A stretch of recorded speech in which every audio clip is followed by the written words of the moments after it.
Hello, hello, hello. Welcome to Royal Sussex Live. Welcome, one and all. Thank you so much for being here. Okay, let me see who's here. And as always, who's here first? Marcia Ware, thank you so much for being first. There are no prizes, but I am just so impressed. Church Nelly, Connie Bummer,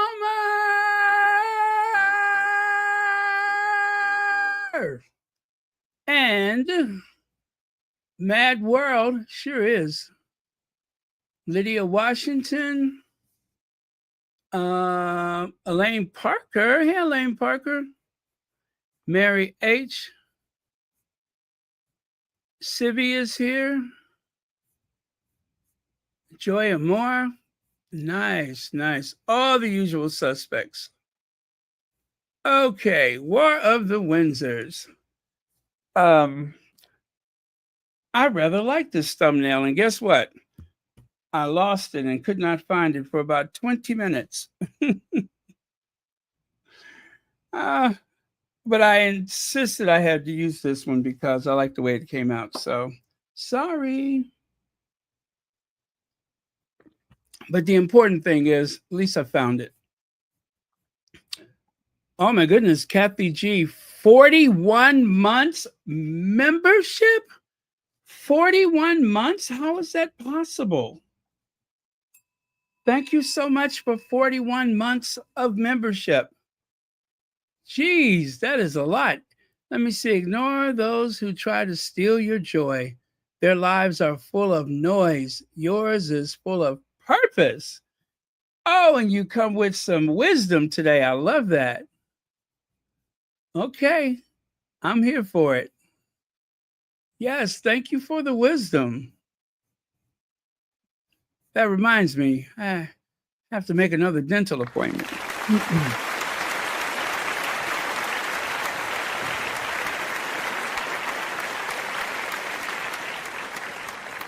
Okay, I thought that deserved applause. Nice, nice, very nice. Okay, and by the way, I don't think we'll be here more than an hour. Right, Harry? Right. Cheers. So, as ever, spread sells out in minutes, but tabloids push failed jam narrative. Well, you know what? I did not want to read the article that was in the Daily Fail because I didn't want to give them any engagement. But since Feminagra is talking about it, now I want to know what happened. So it says here, Meghan Sussex, as ever, lifestyle brand sold out his second season collection within minutes last Friday, despite increased inventory and strong consumer demand. The media chose to spotlight one critic remarks that were later denied. Now, you know what? I said that what was it yesterday? That sometimes I just think people don't know better. I don't know if that's her story. Um, and then, of course, they're very good at taking things out of context. But um, still, if anybody doesn't know that the Daily Mail is a rag, not fit to wrap your fish in, not fit to what do you call it to let your dogs poop on, then you're just not paying attention. So anyway, at the center of the criticism sits Texas-based jam maker Donna Collins, who allegedly slammed Meghan's apricot spread as a failed jam. Is that what she said? Again, I did not read the article. Her comment dominated headlines across right leaning outlets, even though she later issued a statement denying she ever criticized Meghan. The tabloid driven spin is an old tactic packaged with a new jar, no pun intended. Selling out is not the scandal. As ever, apricot spread sold out in minutes, and the rest of the collection followed within an hour. According to InStyle, the June launch offered nearly 10 items, more inventory than Meghan's debut raspberry spread in April. The Duchess of Sussex took to Instagram with gratitude, thanking supporters and noting her surprise at how quickly everything moved. However, Meghan's success remains hard for some in the media to stomach, and they seized on any hint of criticism to amplify loudly. Yeah, all they needed was just a whiff of controversy, and of course, it was off to the races. And so let me show you what they got here. Oh yeah, that's what you need to know. You've seen that before. And this right here. This is some of the nasty headlines. And by the way, I like that Feminegra creates these little collages like this. I think that is pretty cool. It gives you an idea of what's being said, and you don't have to, defer to the other sources and give them engagement. So I like it. So let's see. Meghan Markle slammed by jam expert just hours after products sell out. Let me see. Meghan Markle's runny apricot spread slammed by jam expert Donna Collins. There's no excuse for this. What? What? Do you hear my voice is getting louder? What? Are you serious? Say it isn't so.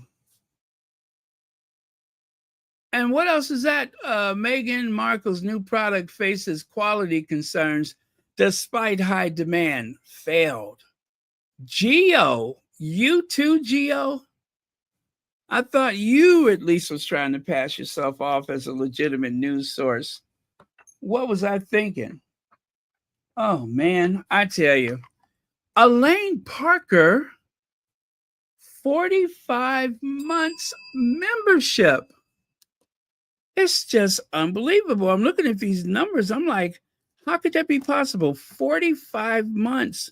Well, thank you so much for the 45 months membership. And thank you, as always, for trusting me to do this work. That means everything to me. There we go. Now, nope, not ready for that yet. Anyway, this is not a long article. To continue, it says page 6, GB News and the Daily Express zeroed in on Collins' criticism, her description of spreads as jams that didn't set became spreads as jams that didn't set became a media soundbite repeated widely across articles that ignored both context and consumer response. You know, it's not like they could do anything about the fact that they've already sold out. And I grant you, a lot of people didn't know that there was a such thing as apricot spread. You know what I'm saying? There's some people that, they just get the basic stuff that they have at the Aldi's. They may not have even thought about the apricot spread, but Meghan is elevating our taste buds. And, now we know. Anyway, yet there's a glaring gap in the coverage. Collins had not tasted the apricot spread before commenting on its quality. That detail went unchallenged in many reports. In a public statement released on June, there goes her credibility. On June 22nd, Collins clarified, I have never criticized Meghan Markle. Any statement attributed to me are entirely false, misleading, and a disappointing example of clickbait journalism. Oh, Media bias follows Meghan into every room.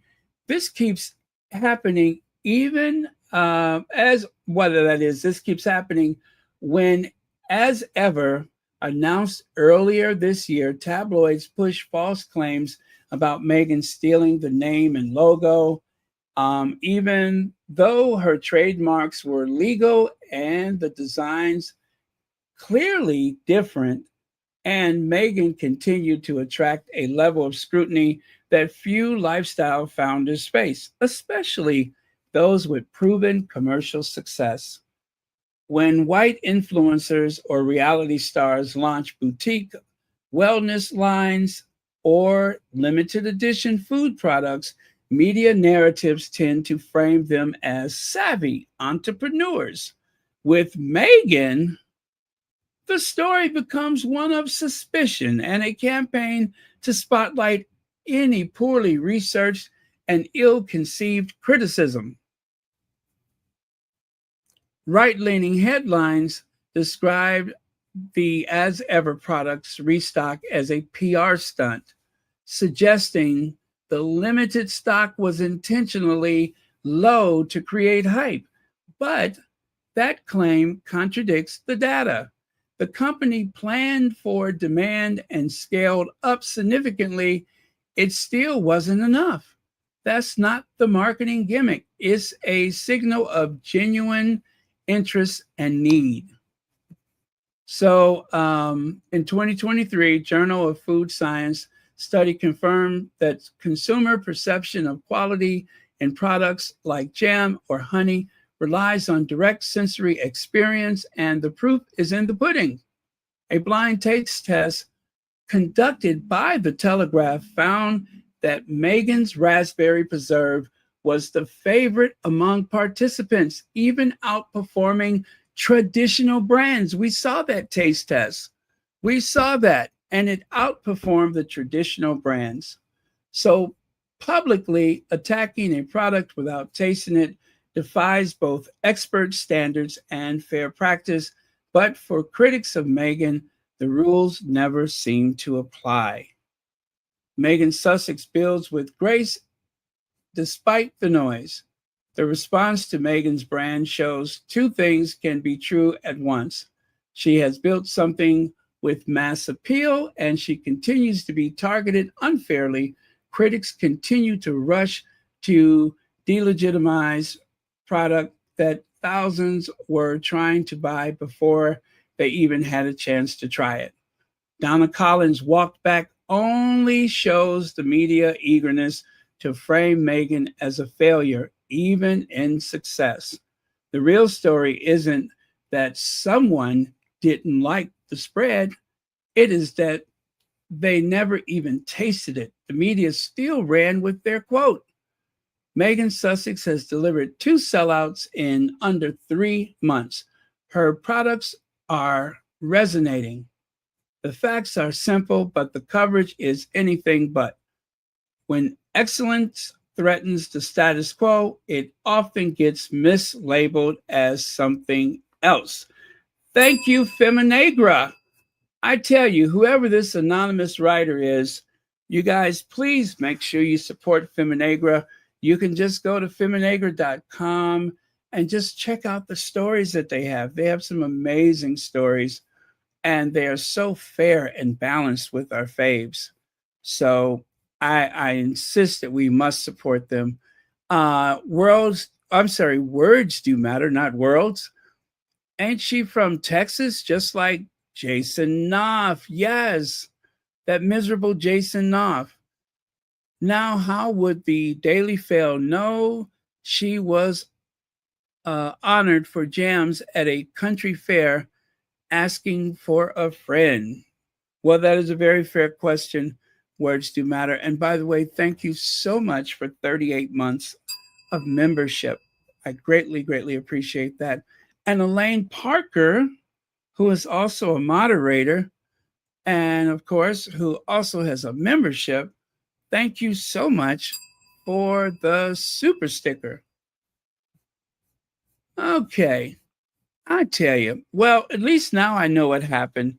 Like I said, I didn't want to involve myself with any engagement with the actual article from the Fail or any of those other sources. But thank goodness we can support a news source like Feminegra without, supporting one of those terrible tabloid papers. Okay. Hey, Lex, thank you so much for being here. What's that? Don't use Megan's coattails. Yeah, if you want to advertise your own jam products, oh, I get what you did there. If you want to advertise your own jam products, do your own PR. I think I get what you just did there. That's like that. That's clever. Yes, get your own jam advertisement.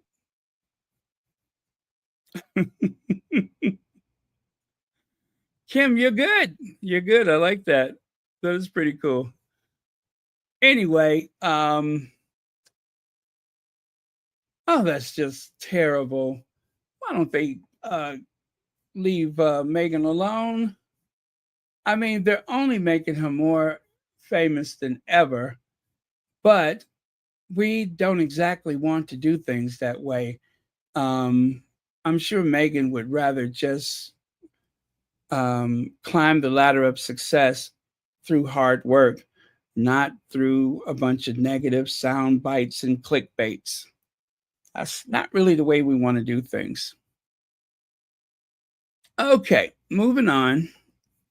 Check it out. Megan posted this today on the Instagram, and that is so small I wouldn't be able to see that. So let me try to. You know what? I kind of. Well, no. I'm going to do that one. Oh, there it is. Let me pull my screen up close. Mm-mm. Now, what did it say? It says,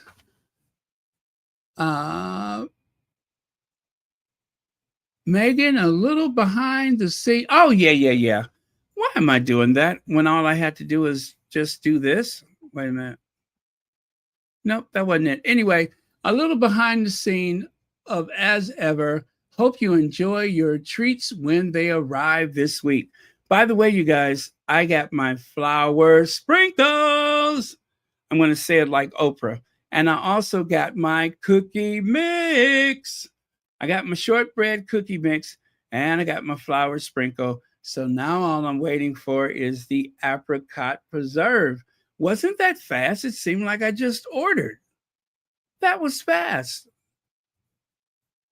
Words Do Matter says that woman challenged Megan to a taste test in her denial statement. Yes, she did. Yes, she did. And remember, oh, by the way, thank you so much for the super chat. Remember, just like Cy Sperling,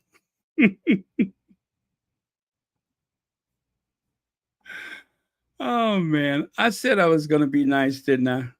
But just like Cy Sperling, if you recall the old hair club for men, Cy Sperling would always tell people on his little infomercials, he would say, I'm not just the president of the company, I'm also a customer.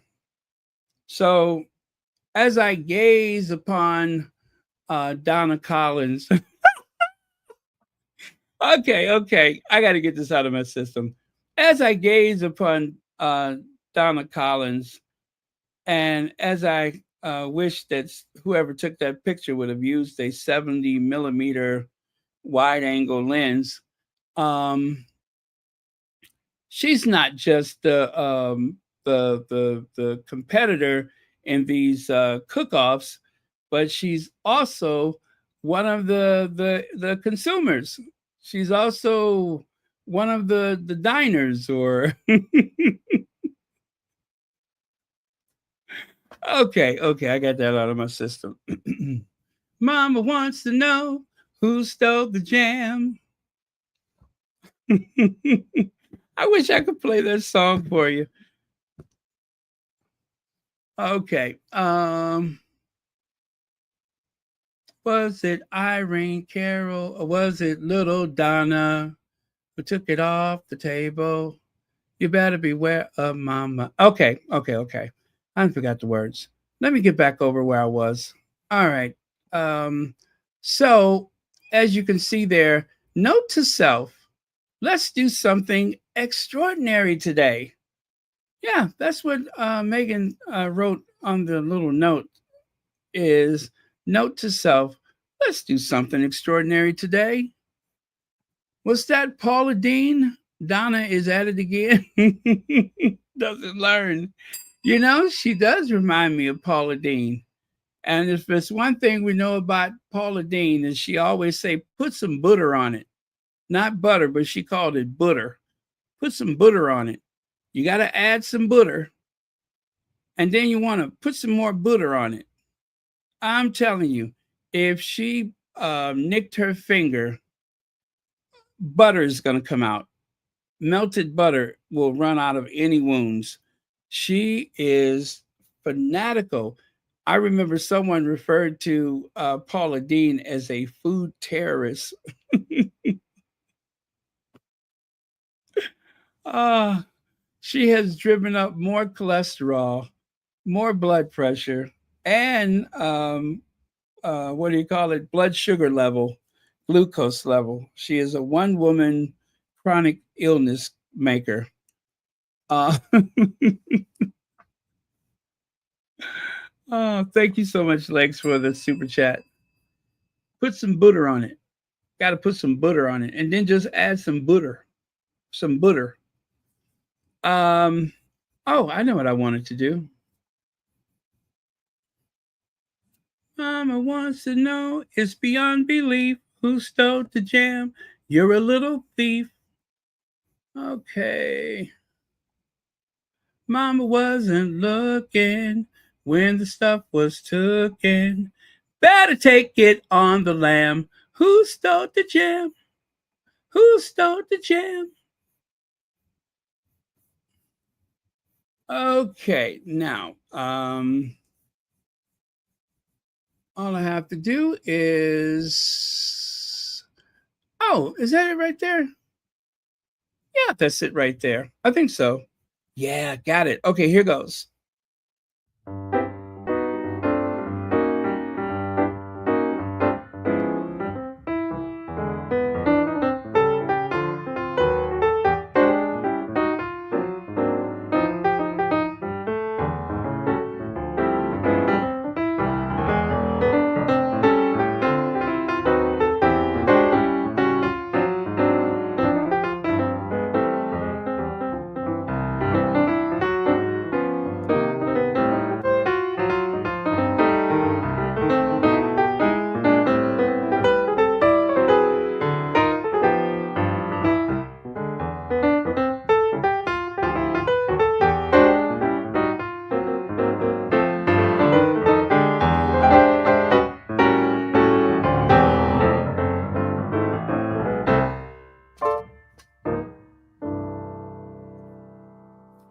Yes.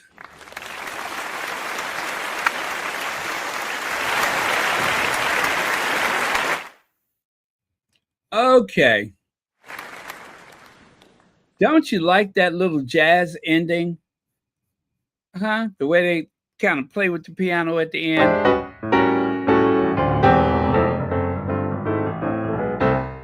Bum, bum, bum.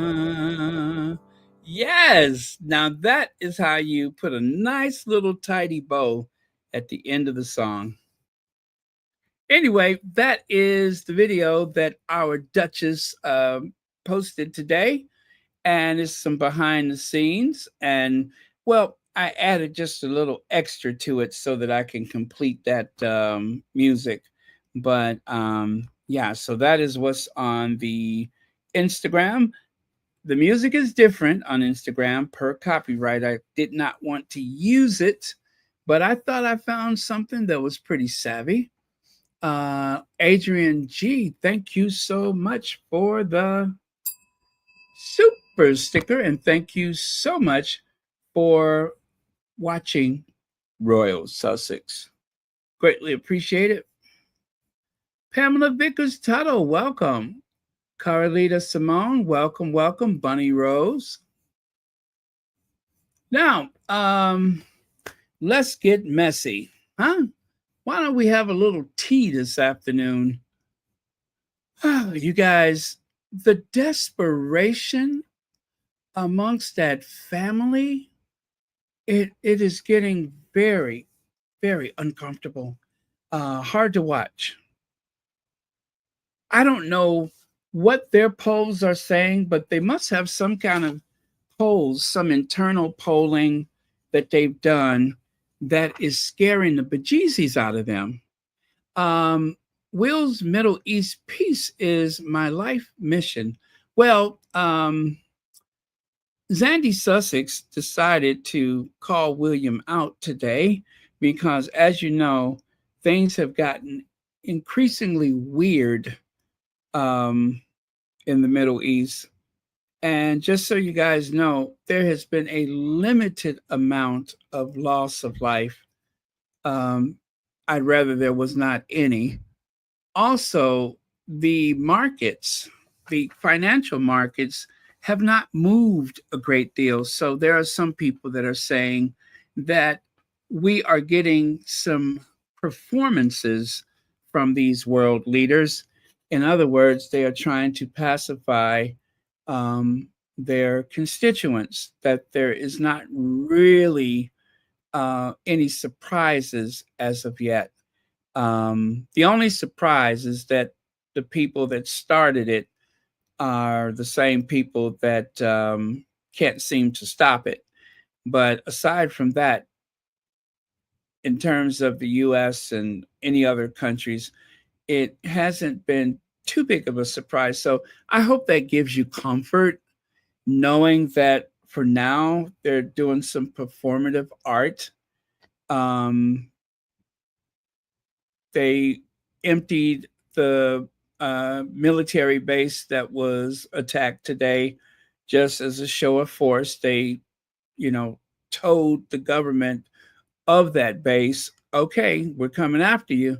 So the base was empty. They're doing a lot of that stuff. So I'm not saying we should misread their intentions, but for now, it's not what it appears to be. And I do have it on good authority that they're doing a bunch of shows, showmanship for us. It's like a PT Barnum military thing going on right now.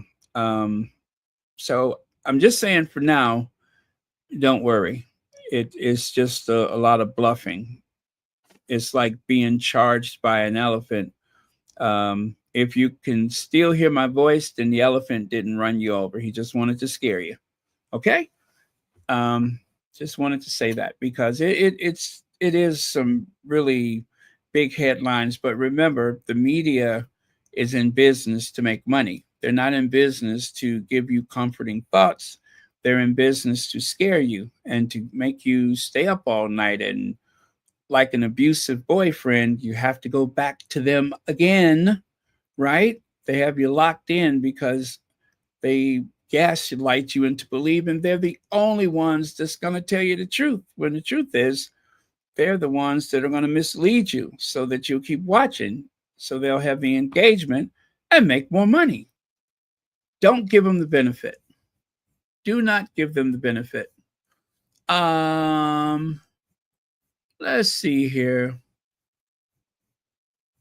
Henrietta Phillips, thank you so much for the super sticker and thank you for being here. And Kavan Slim says, Meg's handwriting looks like it was done by a printing machine. She's that girl. Thank you so much for the super chat. I love it. I love her calligraphy. Um, it's light and airy. You know what I mean? It's not heavy. It's not untamed. It's just it's simplicity is what makes it so special. It's not exaggerated with too much embellishment. It's just clean and elegant. So I'm really enjoying it. And you know, when you get those boxes from As Ever, there is a note card inside that says, it doesn't say thank you, and then the other side says As Ever, or please enjoy. I can't remember now. I don't want to get up and go and take a look, but yeah, I felt special when I got my box. Actually, I got two boxes.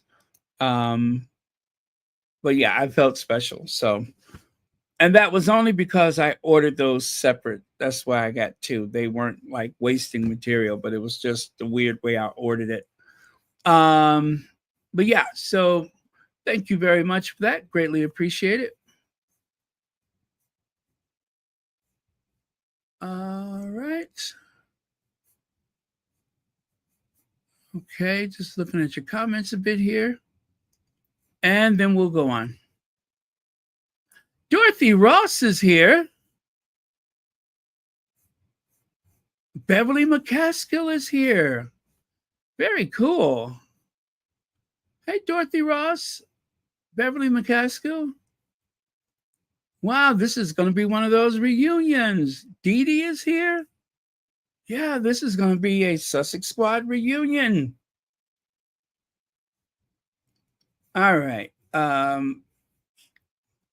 So Kate and William labeled staggeringly out of touch and told to take a lesson from King and Godzilla. You know what that means, don't you? I have been saying for the past couple of days that those work shy individuals are an embarrassment. They are an absolute embarrassment. And you guys, they have been giving Kate cover again. I can't wait to show you. So take a look there. King Charles has delighted Ascot racegoers for 4 consecutive days in a display that proves that at 76, the monarch has staying power, right? So over there on the right, it says, meanwhile, King Charles, who continues a weekly cycle of cancer treatment, has taken part in the royal procession every day so far at Royal Ascot in the blaring hot sun. I mean, let's face it, it's not the type of work that a lot of people do, but I mean, it's basically just showing up and hanging out. However, it takes stamina to, go through treatment like that. It really is a matter of priority, and it is mind over matter. Um, when you want to do something, it's amazing what you can get done. And he's getting it done. At the very least, he has shown up 4 consecutive days. Now, that comment right there, I didn't feel comfortable adding the person's name, but it says the media hopped on the bandwagon thinking Will and Kate were the future. They are now stuck with 2 lazy people with 0 social skills. No matter how many times they attack Harry and Meghan, they will never turn Kate and William into golden couple. They will never be the golden couple. They have been pushing this thing about them working and caring and involved. It is all made up. It is all made up. William goes where he needs to go in order to remain relevant. That's it. Meghan goes to the Grenfell, the Hub Kitchen. And what happens? They have a cookbook. They have continued funding to keep the kitchen open. That was something Meghan did herself. She came up with an idea to help. How many ideas do you think the rest of that institution has come up with? I mean, right off the top of my head, I go straight to Harry. I'm going to go straight to Harry. And that is, of course, the Invictus Games. Yes, he did go to the US and he observed the wounded warriors, but Harry expanded upon it in a way that no one else has. He has created games for wounded, sick soldiers that is global, that is a multi-nation competition. There are no others, not for soldiers. He didn't think that having something in the UK would be big enough. It needed to go global. And wait a minute. I'm going to tell you one that Harry did that he didn't get credit. Well, he's got the credit for it, but we don't really talk about it much. The Me You Can't See. Oprah had told Harry, hey, listen, I want to work with you. And as they were putting together the Me You Can't See, Harry actually said to Oprah, we need to take this global. This is not just a local story. This is everybody's story who has been through severe trauma. And that made a huge difference. If you have not seen The Me You Can't See, you have really missed out on something special. Harry's fingerprints were all over it. Oprah said that he just told her, we need to take this global. And it was the best idea. He's a thinking person. And of course, travelers. And maybe a few things we don't know about. But whatever it is, he's not just window dressing. He's not there because he's obliged to do it because he will be king. He's there because he cares. He's there because he cares. You cannot fake that. You cannot fake that. You can put all the lipstick you want on a pig, and it is still Piers Morgan. It's still hoghead Piers Morgan.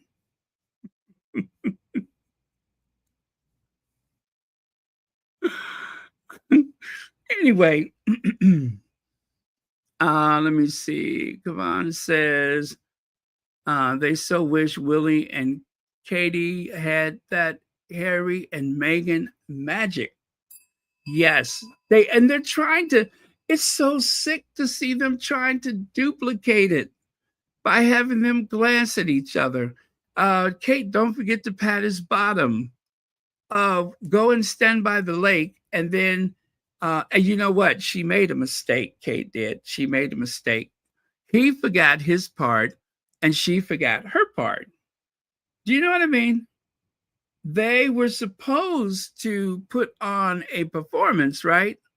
The only thing is they forgot who was the dominant partner in the relationship. I kind of felt like something has been exposed to me that I cannot unsee.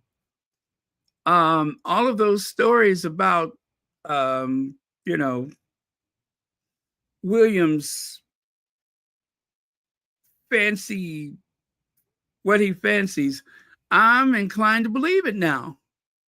If you don't know what I'm talking about, I'm going to show you. I'm going to show you. It was just very awkward. It was so awkward. And I'm just like, what you doing?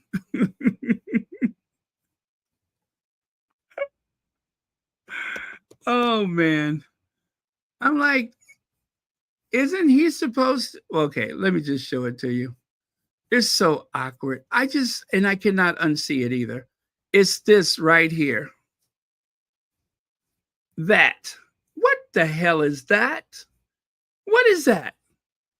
If anything, it seems like he was about to put his arms up to do the embrace, like, oh, baby, I'm so glad to see you. But instead, she comes walking up on him like a dude, like, what up, bruh? Hey, what up? So they got their parts wrong. They're doing things in reverse. In other words, they forgot their lines. I'm sure that this was very well coordinated.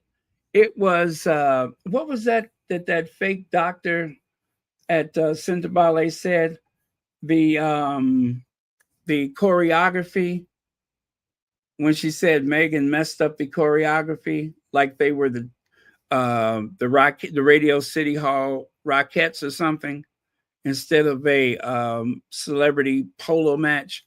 Anyway, um, that looks darn awkward. It just looks strange. And I'm just like, y'all know we can see you, right? You're not at Adelaide College, and y'all probably ain't been there yet. You're not at Windsor Castle. You're not in Buckleberry or wherever y'all carry on. But I don't know what's going on there. I mean, she's supposed to melt in your arms. You're not supposed to melt in her arms.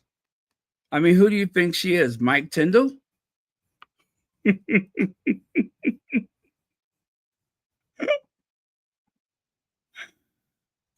You guys, I do apologize, but this is going to this is going to kind of stick in your head for a couple of days. Try to keep busy, and it will eventually fade. Um, but yeah, that's weird. That is just weird in so many respects. Just weird. It's like she's about to do judo on him or something. Why does she walk up on him like she's in the WWF or some kind of competition? I mean, she literally looks like she's about to throw him. Oh well. Um oh anyway. So what was I saying? So yeah, it's interesting that Charles was able to make it to Royal Ascot in spite of everything that's going on with him. Because he's committed. He's committed. Whatever you think of him, he is committed to the job at hand. All right. And take a look there. So, a busy week for William, apparently. Three whole engagements in which he'll meet some people. That's less than a day's work for the whole week. So, three engagements, it doesn't even add up to a day's work. And yet, they have this article trying to paint him as this hardworking, determined, almost like he's some kind of CEO. Yes, he may have the Duchy of Cornwall, but there is an estate agent that does all the work. He doesn't have to do anything. He doesn't have to do anything. Everything is handled, is taken care of. The estate agent actually maintains the Duchy of Cornwall. So all he has to do is stay out of the way.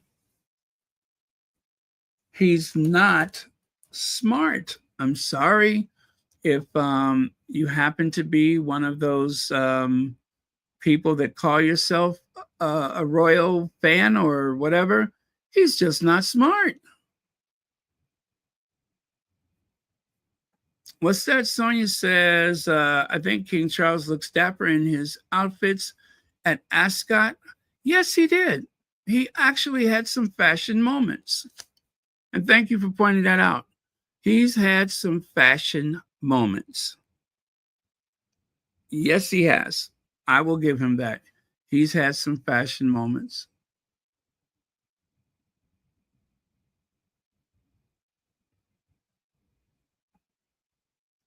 Okay. Now, take a look on your left. Ryanika is part of this scheme to big up William and to big up Kate, but she has been given the task to work on William. Now, it says, how Prince William will reign and shake up the monarchy. The Prince of Wales is thinking a lot about how things will evolve, what he'll change, and what he'll do his way as he turns 43, my definitive portrait of the next king, Roya Anika is Roya Anika. Why are you all talking about William's reign and his father is still alive? This is too morbid for words. I don't think they're supposed to do that, are they? That is so cultish. They have got to stop doing that. I'm bothered, and it has nothing to do with me. I mean, they're literally sitting there counting the days. I wouldn't be surprised if William doesn't have like little samples of fabric and swatches of fabric so that he'll have everything reupholstered and paint cards, those little cards you get at the hardware store. I wouldn't be surprised. I mean, he's getting the place all measured up. He wants some new drapes. This is beyond the pale. It should not be. It is too morbid. That is your father. I know they're not a conventional family, but that stinks. I don't recall Charles. Okay, I remember the slimmed down monarchy. But other than that, I don't recall Charles sitting up there publicly dwelling about his mother's demise. Although we know privately he was stripping away all of the courtiers from his mother and replacing them with people that he handpicked himself. So Prince William says he wants to carry out duties with a smaller R in the royal. So when I saw that tweet on the left, immediately I thought about the trip to, what was it, South Africa? Where he was sitting up there telling people what he's going to do when he gets to be king. Maybe this is why there seems to be a divide in the royal household, because he won't stop talking about reigning while his father's fighting for his life. And nobody's calling him out about it. I don't get that.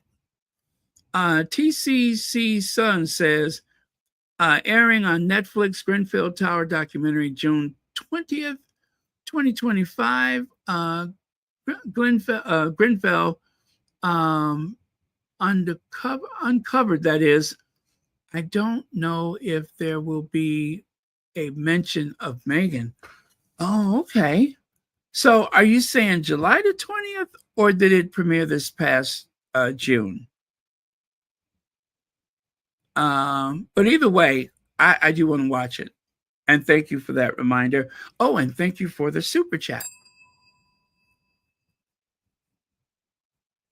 The conversation is in poor taste for sure. Yes, it's almost like he has nothing else to talk about. So, oh well, let me decide what I'm going to do when my dad's gone. Seriously, somebody pull this man to the side, someone who's not afraid of him, and just make it very clear. It's not done like that. You don't, his father's not, in a institution somewhere, and you don't know whether he recognizes you or he is quite aware of everything, and he's going through treatment, and his son seems as though he's plotting against him. What is this, Azincourt?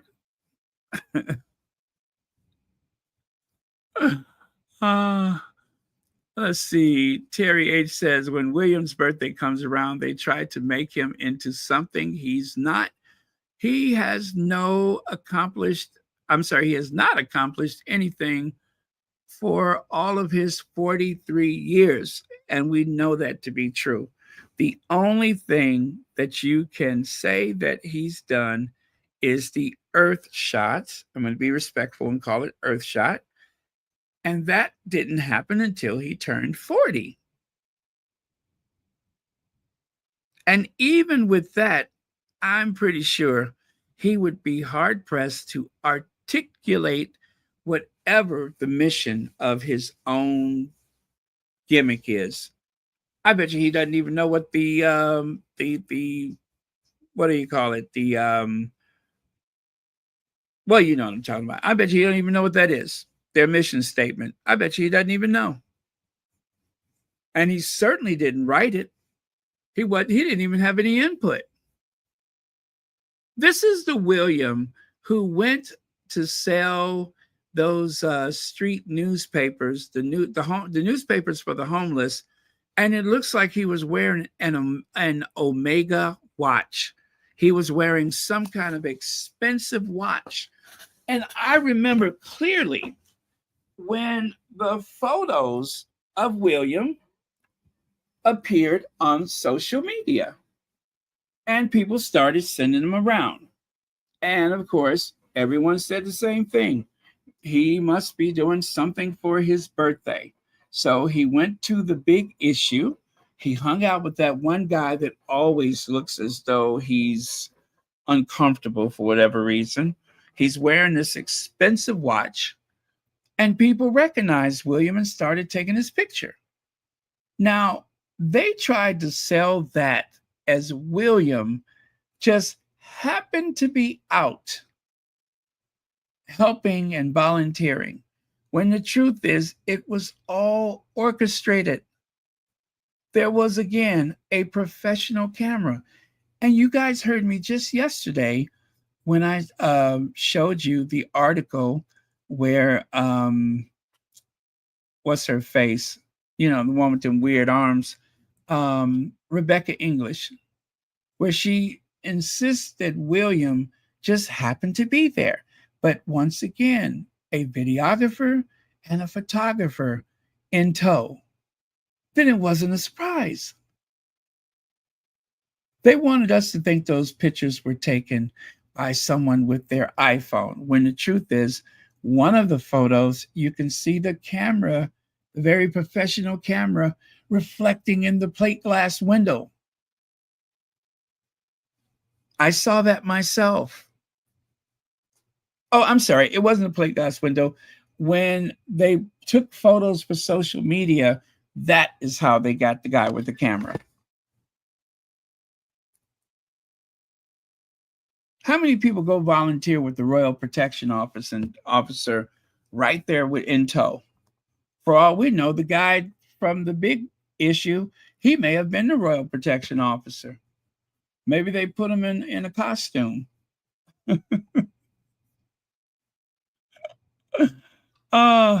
Okay.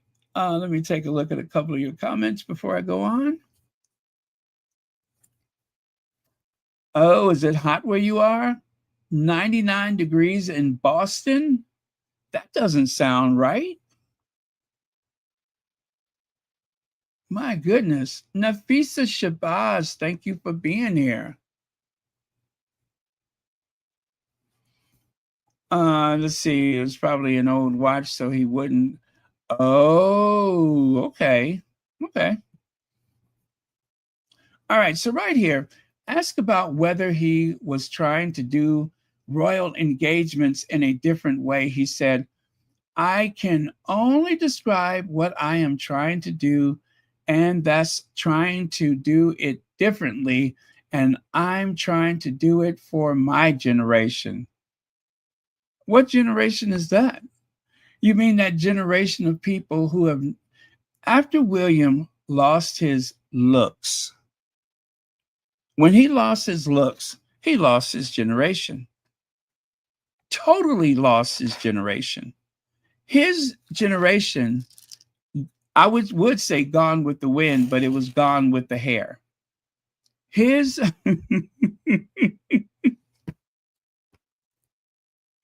his generation, nobody is interested in him. It is a select few people that they let out of work early, or children that they bus in.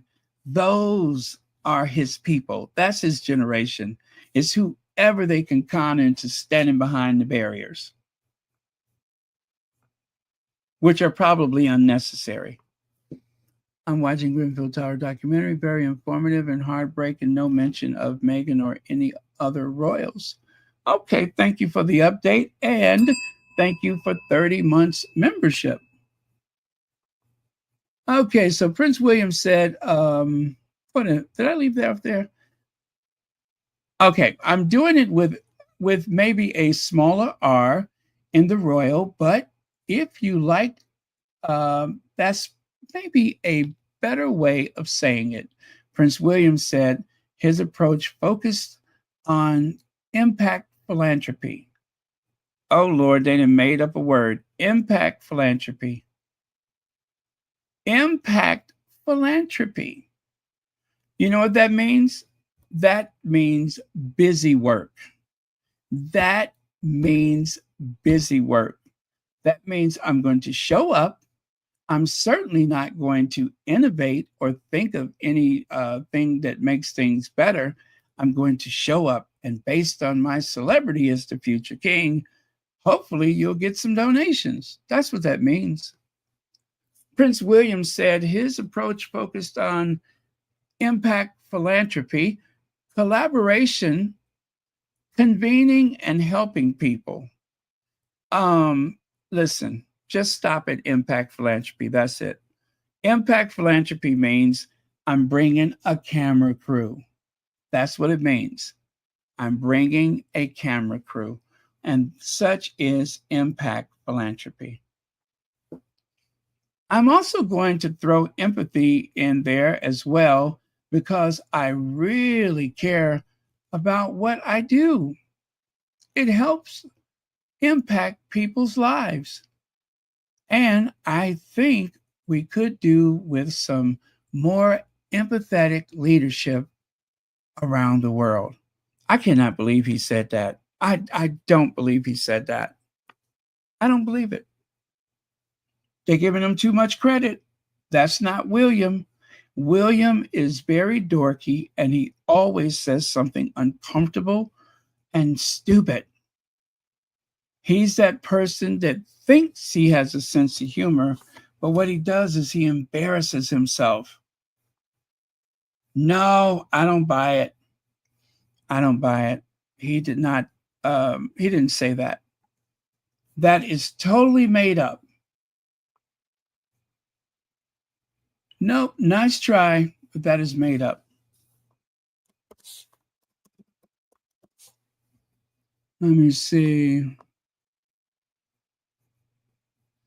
Okay, I'll give you a sample of what I mean. I feel okay, here we go.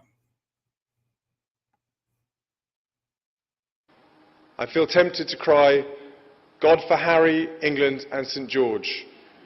But I really don't want to lower the tone by bringing my brother into it. Awkward. Awkward. He thought that was the height of cleverness. He really thought that was the height of cleverness. I feel tempted to cry, God for Harry, England and St George. But I really don't want to lower the tone by bringing my brother into it.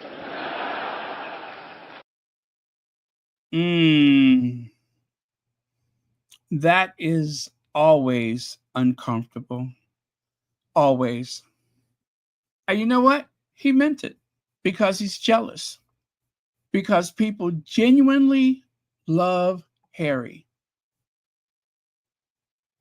They only amuse him because they're obliged to do it, because William will be king. But Harry has a true following. He's always had a following. Do you think William could have gone to Jamaica on a solo trip and charmed the prime minister like Harry did? Remember how she said that that they were going to leave the Commonwealth and they were going to become independent and they're getting rid of the monarchy. And then Harry steps off that plane in that terrible suit. Oh my God, that suit was terrible. Harry's suit didn't fit really well until Meghan showed up. He had some okay fits, but now he is runway ready. Runway ready. But back in those days, oh my goodness, anything would do. That's Harry, and he knows it. Oh, I feel sorry for this guy. He just doesn't get it. He does not get it. It's like the lights on, but there's nobody home. Sorry, King Charles. Oh, okay. Sorry, King Charles. Let me see. I hope this is the right one. King Charles III, Prince of Wales William. Who the f do you think you are? So 1 week ago, we've had William all over the TV talking about ending homelessness, or let's all work together to defeat homelessness. This week, we find out he's charging charities, the NHS, the Ministry of Defence, schools, councils, rent, and making millions of pounds. Fucking hell, it's not the 1400s. What the f? Because the way these duchies are set up, they don't pay corporation tax. They make millions of pounds worth of profit and pay zero tax on it. Excuse me, where the f is Robin Hood when you need him? Like, it's one thing if you were charging businesses, but charging other government departments, schools, councils, the NHS to park ambulances in a warehouse when they're not in use. Where are your morals gone? Your morals have receded like your fucking hairline, William. I mean, seriously, take the money, go to Turkey, get that sorted out. If you're going to, like, you know, live the life of a mafia gangster, at least have the looks to go with it. Do you know what I mean? And yet we spent years attacking Harry and Meghan for earning their money privately. Like, fucking hypocrites. Honestly, enough's enough. That's it. Not my king. Fucking get rid of all of them. You know what my favorite part is, right?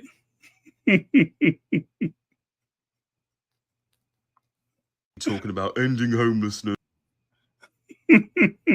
TV talking about ending homelessness, or let's all work together to defeat homelessness.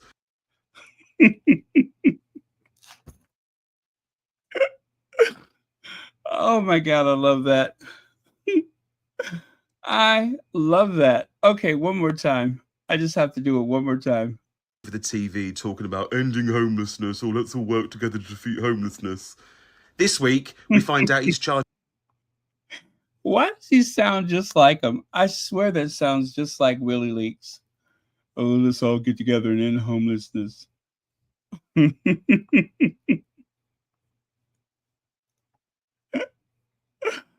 Oh, okay. So, Graham Smith, who has been trolling the royal family, I love Graham Smith's trolling the royal family. Translation. Oh, wait, let's do Roy Anika first. William has always been clear about how important his family is. It's a vital element in his life and in the life of the royal family as an institution because of the examples that a really steady, stable, and happy family projects. He's shown that he won't be pushed around. So Graham Smith says, translation, he wants to use his family as a cover for not doing anything. Millions of people have families who are the most important thing in their lives. They also have to work full time, earning 0.1% of what William is given. This PR is offensive, as it is shameless. It should be shameful, right? Or shameless? Shameful, shameless. As it is shameless. I don't know. Why does that sound weird to me? But anyway, how about this? It's a disgrace, an absolute disgrace. It is disgraceful. Now, here we go. Rebecca English is at it again. What I'm hearing about Kate's royal future after her sudden absence from Royal Ascot, and why it was a startling reminder of her grueling cancer battle, Rebecca English. So, you guys, they are trying desperately to make sure that people are engaged with Kate's health scare. They are doing this deliberately because they're hoping, again, that the sympathy will translate into popularity. That's what this is about. They want your sympathy to translate to popularity. As someone told me at the time, some weeks you will see her a lot, others not. It's a movable feast. It's a movable feast, and one that continues in the same vein. That's some odd wording, but okay. She wants to find the right balance and work with a greater degree of flexibility than before. If she was any more flexible, she would be with the, what is that circus? The Asian circus that travels the world? Yeah, she would be in that circus. She'd be able to do all those bends and stuff that they're doing.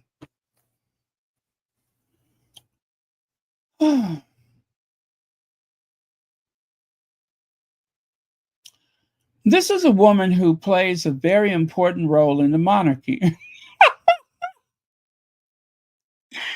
Girl, if you're going to make up stuff, okay, let me try that again. This is a woman who plays a very important role in the monarchy as Princess of Wales and future queen. But in order for her to do it, both now and in the future, she needs to get this right, they said. To get what right? What, the balance thing? She either works or she doesn't work. It's up to her.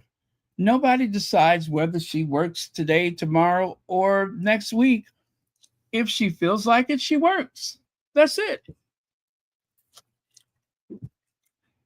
It would be different. This is why this is so disingenuous, and it offends me.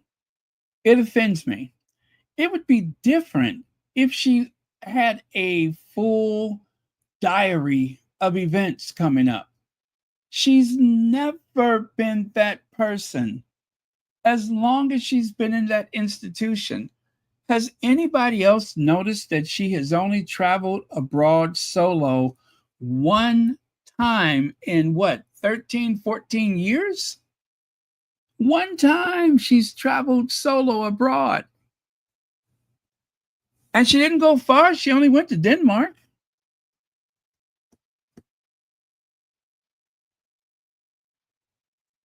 I hesitate to even call that a solo. I mean, it is international, but that is offensive. And the people of Denmark, they still don't know why she was there. If you ask anyone, what was the visit about? They don't know. They're just going to say something to do with kids. It was something about the kids' brains. Their brains are not developed. Something to do with the kids' brains. I bet you that went over big in the Netherlands. I'm sorry, Denmark. I'm sure that went over big. Anybody who would go out of their country to another country to convince people that there's something wrong with their children's brains, it's something wrong with their brains. Meghan said she had a baby.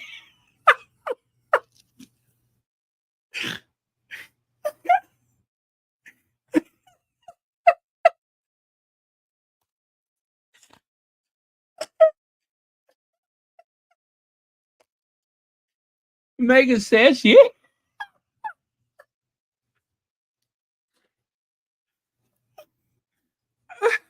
Excuse me, that kind of snuck up on me. But Meghan said she had a baby brain. Meghan said she had a baby.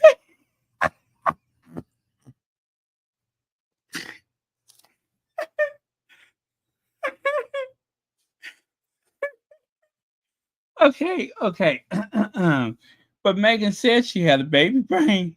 So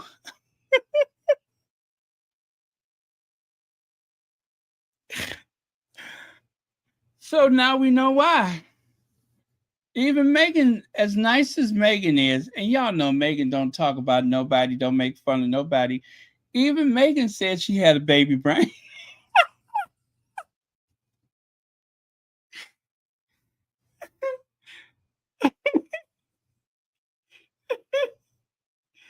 Woo. Okay. Yep. Even Meghan said she had a baby brain. So it doesn't take much convincing. I accept that to be true. She has a baby brain. Soft, mushy, undeveloped baby brain. And it's just some things she don't get. So she got on a plane and she went to Denmark and she wasn't sure why she was there. So she just started talking about baby brains.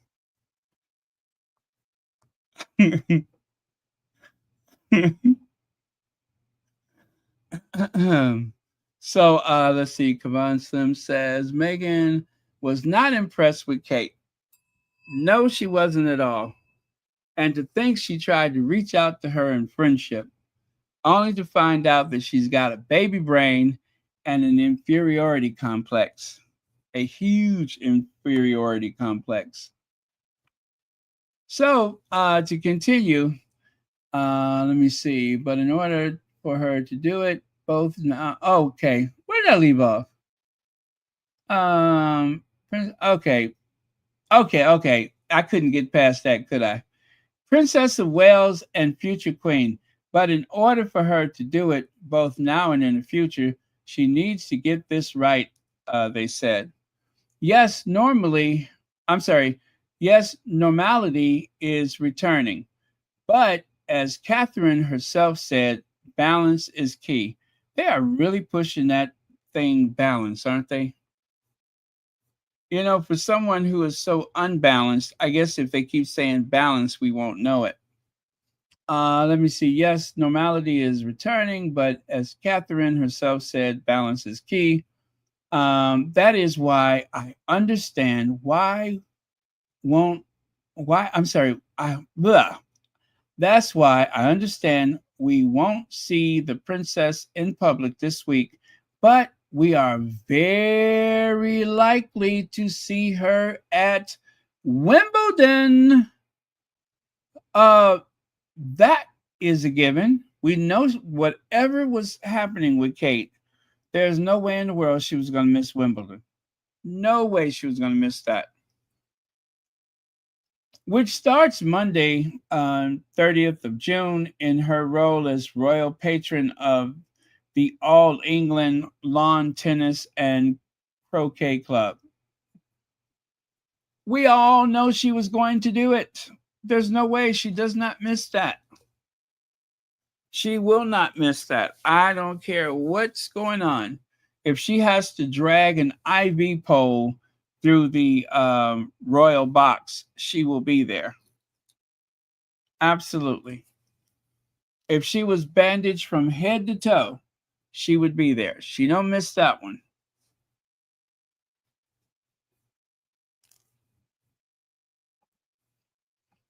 Now, it says here, Prince William's, where is that at? The Royal Club, spoke exclusively to Royal Insider for his insight into the Prince of Wales will approach his reign once he becomes king. Find out how. Okay, yeah. So even Hello Magazine is helping to perpetuate this. And that's got to be uncomfortable for Charles. Or maybe not. You know, some people don't have enough sense to be offended. Charles is ill. Charles is king. Charles is still alive and fighting for his life. And now Hello Magazine is sitting up counting the days until William is on the throne. Am I overreacting, or does anybody else get how tacky that is? It is just not done. And they won't call him out because he's going to be king. If it was anybody else, they would say something, I guess. I hope. But for William, no, they just encourage him to say more. Let's see. Oh, there we go. Lynette says, I wonder what Kensington Palace have to say. You know, Mumbles have a lot to say with a special message or special messages. Yeah, she does. She always has something to add with special messages. As a matter of fact, I think we ought to go to Kensington Palace for comment. Yes, we ought to go to Kensington Palace just so that we make sure that we're clear on how she feels. Okay. All right. What say you, Kate? Well, obviously it'd be, I would love to have met her. And she's obviously, she's an inspirational woman to look up to, obviously on to this day and, you know, going forward and things. You know, it is, you know, it's a wonderful family. The members who I've met have achieved a lot and, you know, very inspirational. So, yeah, I do. All of that at around about the age of 30. That was not a kid, you guys. That was a 30-year-old woman and a college graduate. What college is unclear. They said it was St. Andrews, but I just cannot believe that. Well, long as they the check cleared, I'm sure that's what matters the most to the school. So long as the check cleared.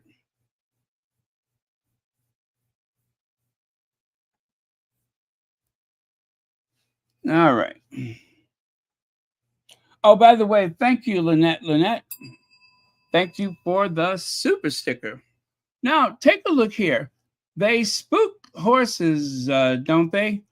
This peace officer got all worked up with the Not My King Republic people because she says that those placards are going to cause problems for the horses, that they're going to spook the horse. Now, you guys, they have been doing these protests for a long time. You cannot blame Not My King. You just can't. I'm going to let you hear what she had to say. Or did I even save that? I'm not sure. Let me see.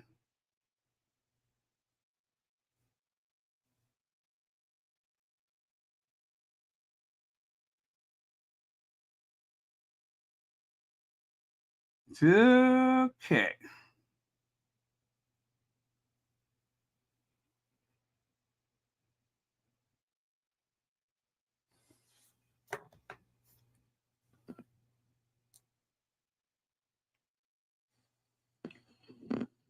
We were wondering, can we hand this to you to be delivered to Charles? Oh, I'm sorry. That's the wrong one. Oh, I guess I did not save it. Oh, well, no matter. I did not save it. That was for something else. Anyway, just so that you know, this young lady, she walks over to the Not My King people who were chanting Not My King, down with the crown, and ditch the duchies. And so she complained that their signs were going to frighten the horses. Well, we've seen Camilla pass by these signs time and time again. If it did not frighten Camilla, if it did not frighten the rest of the, you know, the beast, then of course what she said was not true, but she was trying to bluff them into silence and they would not accept it. Now, take a look right there. Meanwhile, 1 mile away, no placards. Now, this is the parade ground where they do maneuvers with the horses. There are no placards in this area, right? This is all friendly territory there. I'm going to go from left to right. On the left side, you can see the horse rearing up. And in the middle, I don't know if you can see it, but in the middle photo, you can see that the young lady that was riding the horse that suddenly reared up is facing us, and she doesn't have her helmet because it fell off. And then on the right, sorry for the quality, you can see her horse is going in the opposite direction now because the horse got spooked for some unknown reason that had nothing to do with the Republic protesters, nothing whatsoever. So the idea that those placards were the problem, no, it was not. And there was a couple of other areas of the parade where the horses suddenly began to do things that they normally would not do. So that right there was a foolish argument. They just wanted to silence them. I don't know who thought that would work and how long did they assume that that would work, but it did not work. It was a source of embarrassment. When I went to Troop in the Colors, I didn't see a horse misbehave, but one of the riders, older guy, he got overheated and the horse threw him because he began to list to one side and the horse threw him, and it was kind of scary. But the ambulance came and got him. They got him hydrated and everything, and I think he was okay after that. But yeah, anything can go on with those horses when you're at one of those things like Troop in the Color, opening a parliament or something like that. On Coronation Day, I don't know if you guys saw it, but one of the horses, something scared the horse, and the horse began to, rear up and start running backwards. The horse was actually like taking these big steps backwards and knocked over one of the barriers. And thank God none of the pedestrians were injured. But, that's a huge animal. That horse could have killed someone. But fortunately, that did not happen. So just so you know, those horses are trained. I think they have them do the Royal Mail run just to get them used to traffic, noise, people, and such. But still, horses are very skittish. They can be very unpredictable. I mean, after all, some horses, you think they're confined to one type of duty, and next thing you know, they exceed all expectations. They steal someone's husband. They even stole their dressmaker, took one of their sons, took the other son's bedroom. Some horses can be incredibly predictable. You never know what horses are capable of.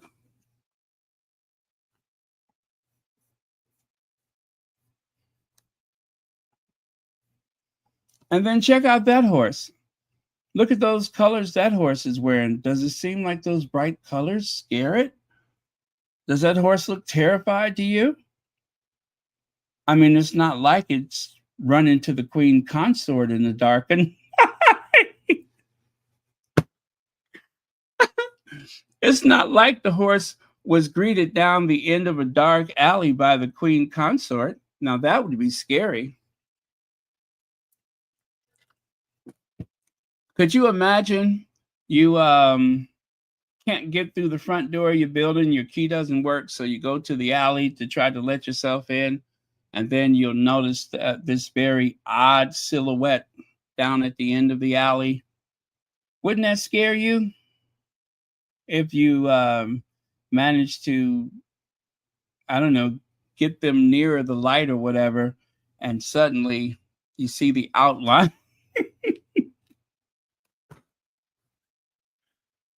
You see the outline, and of course, that very primal scream that she lets out. You know which one I'm talking about, right? That very primal scream, the one that can make the hair on your neck stand up. Yeah, that one. Let me see.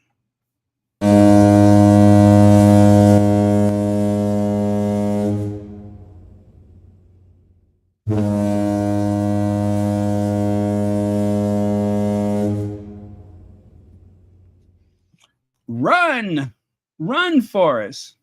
Nothing to do at that point but to run.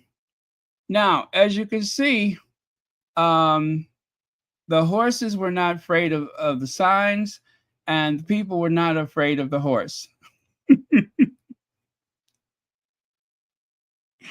I repeat, the horses were not afraid of the sign, and the people were not afraid of the horse. Of course, of course. Now, this is the little sound that I just played for you.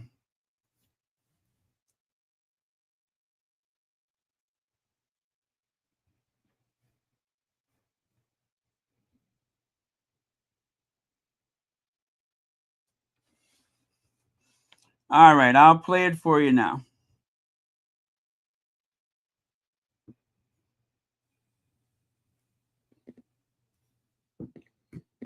Hi, we were wondering, can we hand this to you to be delivered to Charles?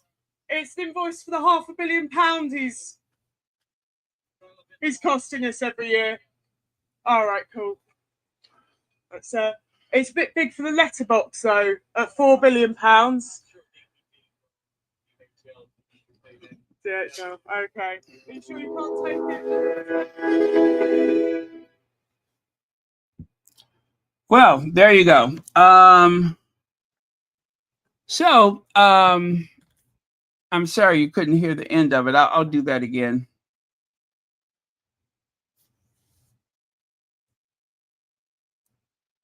We were wondering, can we hand this to you to be delivered to Charles? It's an invoice for the £500 million he's costing us every year. All right, cool. That's it's a bit big for the letterbox though, at £4 billion. DHL. Okay. Are you sure you can't take it? Just pass it over for us. Okay, so she tried to inject a little humor in there, but that is a invoice for the amount of money that Charles has received. The $1 billion a year, no, $500 million a year that it costs to maintain the royal family. They'd like some of that money back. So as a protest, they went over to Buckingham Palace and tried to give them the bill, which is, almost as tall as they are. So the guy at the gate said no, and that was the end of it. But yeah, that's what that was about. So breaking news, Republic activists have delivered a £4 billion invoice to Buckingham Palace, asking Charles to pay back the millions the royal family has taken in from the British taxpayers since 2017. That is a lot of money. That's just a lot of money. Now, the Sussex Soldier says, while the popularity of Meghan Sussex keeps growing, that of the royal family keeps declining. They have sent out their British media machine mouthpieces and bots to attack Meghan as ever, to take the action away from that fact. And that's what I was just saying, is that I can't remember who mentioned it, but someone said that in all likelihood, the royal family has some independent polling that they will keep private. It's just like they do in politics. You have your own in-house poll, not meant for the public. And a lot of things that they do close to election time is shaped by that poll. Well, the royal family, they keep doing polls, even though they're not politicians, but they do meddle in politics from time to time. But something has them spooked. Something have them spooked. And they need their emotional support polls. Now, when I say something has them spooked, I'm not saying that is.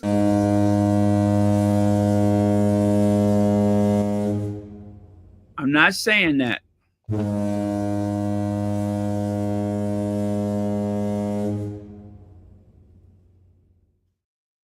But something has them spooked, and I don't know what it is. But whatever it is, it has to have something to do with a decline in their popularity. And so they're doing what comes natural. They decided to target Meghan and the As Ever brand because of the positive light that has been cast upon Meghan time and time again. There are people hungry for Meghan's work. They're hungry for it.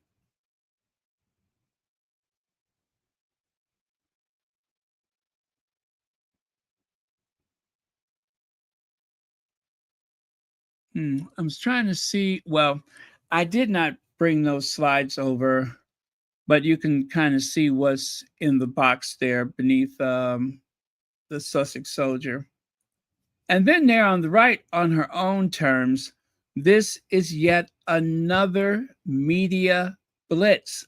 They keep negotiating to get her on the cover of People magazine, Hello magazine, The Tatler, and so on, as though she is. And this is what I believe is that she's supposed to have a very busy schedule right now, but for whatever reason, she does not want to work.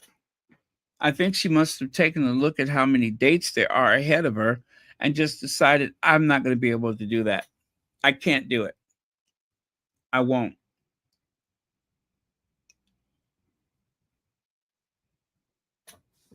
Yep, if you ask me, she took a look at the workload and said, not today, Satan. I am more than certain that that is the reason why she refuses to cooperate. Let me see. Words do matter. Charles did the same thing to QE2. He set up a rival court like father, like son. Yes, like father, like son. Yeah, you're absolutely right about that. It was a rival court. And one likely winner, the winner was always going to be Charles, because at that point, when the Queen's health went into a decline, they just kind of knew not to, you know, pay any attention to her. Yeah, we don't have to go the whole 70 years. They probably stopped listening to her like 68 or 69 years.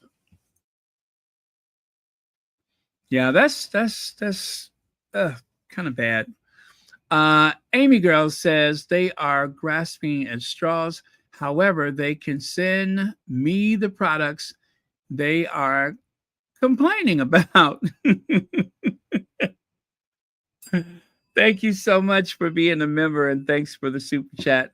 And Kavan Slim says, why can't the royal family understand that having Harry and Meghan as allies is better for them? Because they're not used to doing things that make sense. I'm afraid to say it, but they just don't really do well with common sense. They are so accustomed to having someone, I guess, carry their water for them, for lack of a better word. And because they're so accustomed to a right hand man or woman or whatever, they don't tend to deviate. They don't deviate from that. So um, it's all chaos all the time.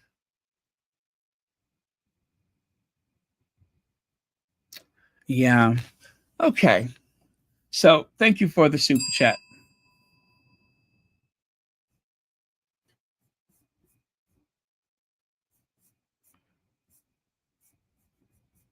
Okay.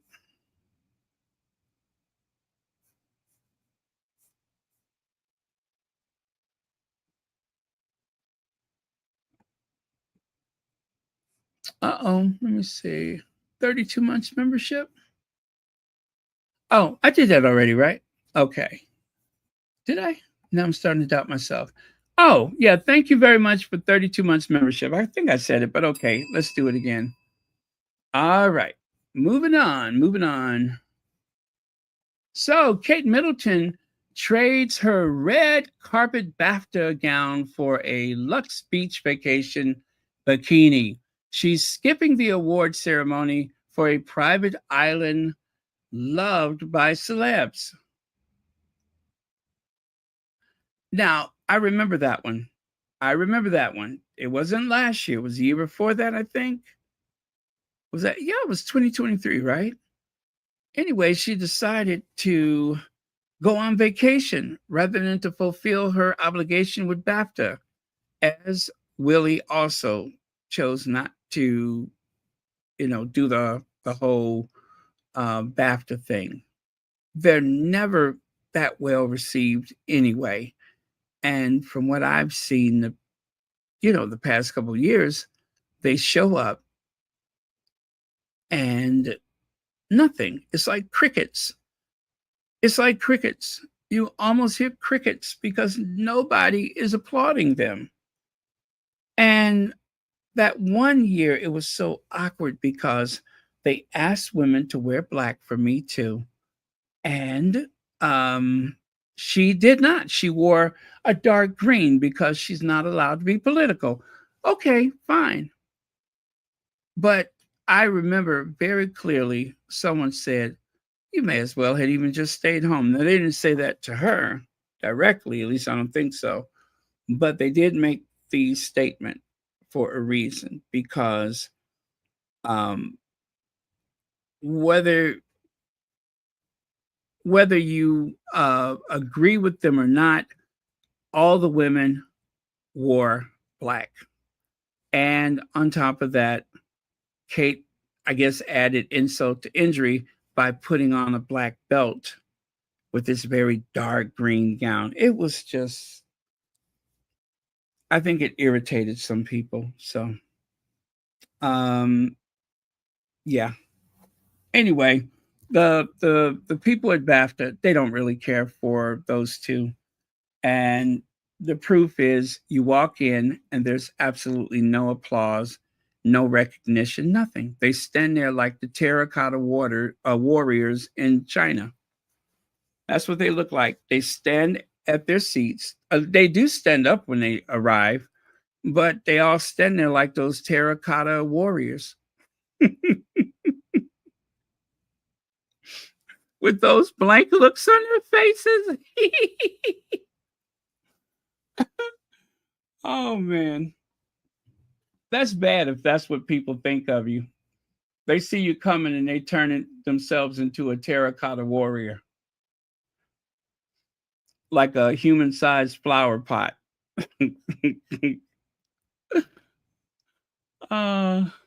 Okay. I'm having too much fun. So Sussex Soldier says, the excuses they keep coming up with are quite baffling. The Rangers are saying that the hot weather on TTC today, what the heck is that? Might have exhausted Kate. Oh, yeah. What is wait a minute, the TTC?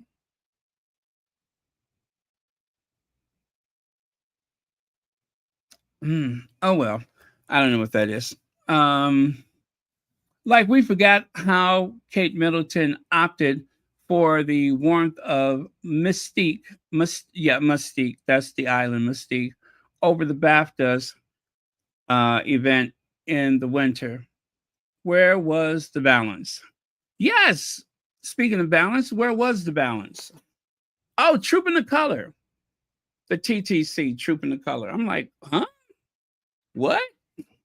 Do what? Duh. Okay. Troop in the Color. Got it. Let's see. Vaughn says Kate wearing a bathing suit is like putting a skirt on asparagus. It's like putting a skirt on asparagus. I'll pass. Oh my goodness. I love that. It's like putting a skirt on asparagus. I love it. I got to remember that one. It's like putting a skirt on asparagus.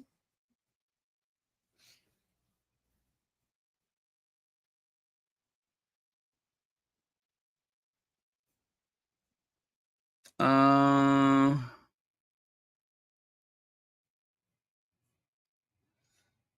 okay, what's the deal?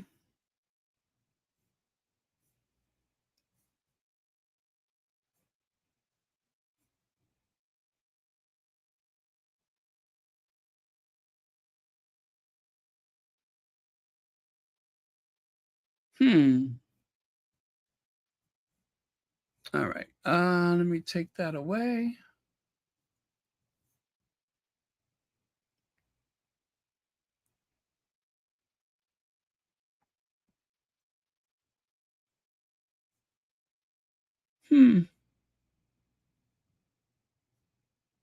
I'm sorry. I'm just looking at some of your comments here.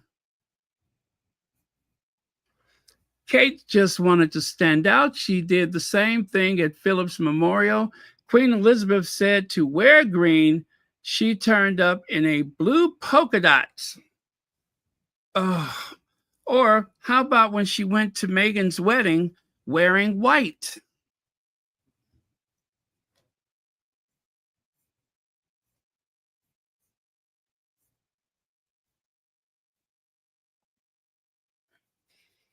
All right, so let me see what we have there.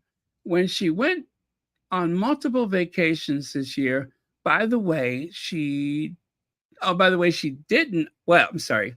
By the way, didn't she say that a lot of water and sunlight helps her heal from her alleged cancer? She did say that she drinks a lot of water and sunlight. Yep, she drinks a lot of water and sunlight, which some people said was the last thing that you're supposed to do if she had this type of, illness or that type of illness. They said that's the last thing you're supposed to do. So, all right. And in that small print, well, I'm going to leave that alone.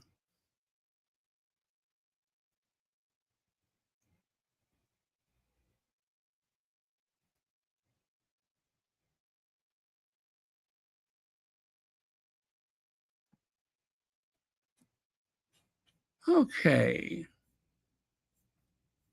Let me see. When she went on multiple vacations this year, by the way. Oh, all right. So here it says Daily Beast. I read this regarding Kate stepping back. Sounds like the booing got to her. And SK, so that's the top one is a one comment. I didn't want to use the person's name. And then the bottom one says, yes, it went. I'm sorry, it was the booze from Trooping the Color that caused the chaos. Apparently, she can handle public attention, but the criticism that comes with it, not so much. Yeah. She likes the attention when it's positive, but she don't care for that negative stuff. And it is interesting that after she was roundly booed, she disappeared. She got booed and disappeared. We haven't seen her since.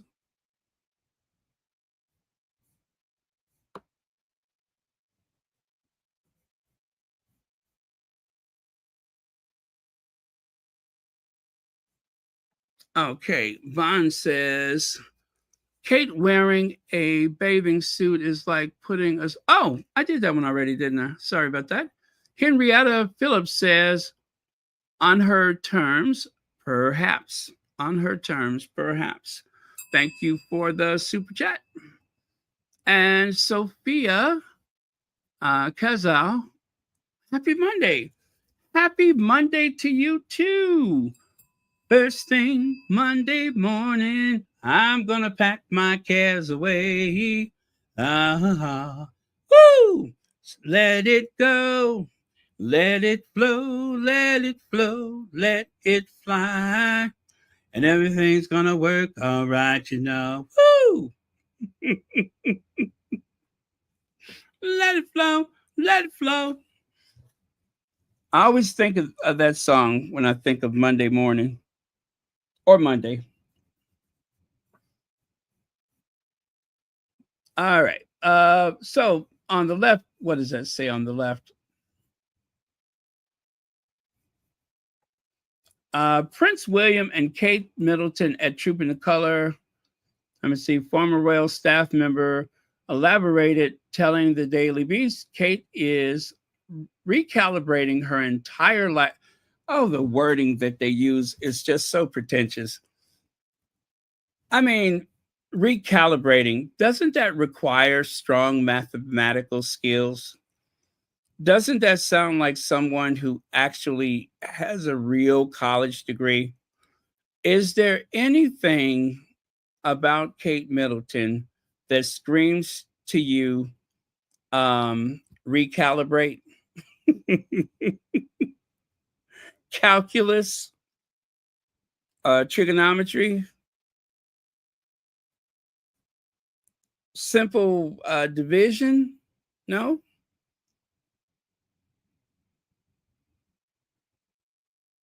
I mean, anything. Is there something that suggests to you any level of brilliance?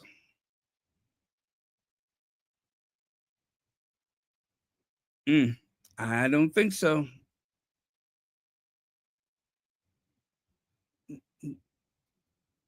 Just that kind of vacant, lost look. Hmm? Or how about this one? How about that? One of the great thinkers of our age, no less. Someone who could have easily held her own with the likes of Ernest Hemingway. Um, let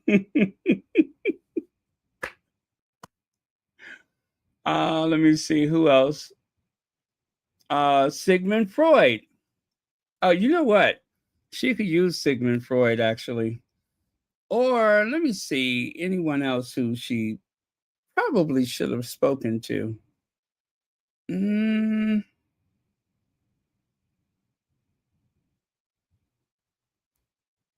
mm, mm.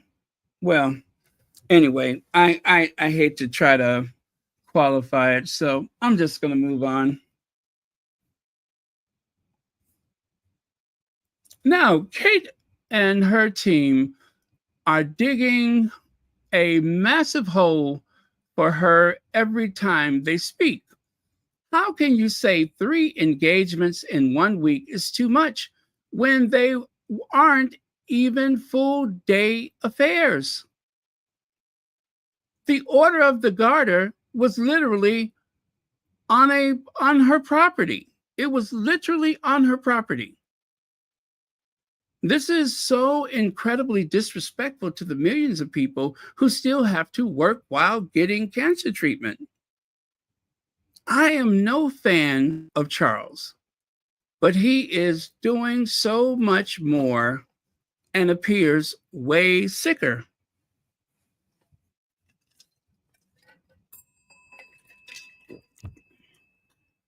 You could even say he's doing more for less or more with less. That is something to think about. That is something to think about.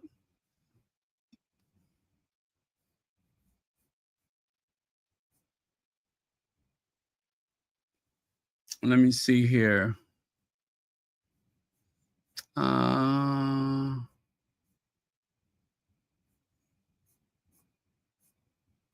okay.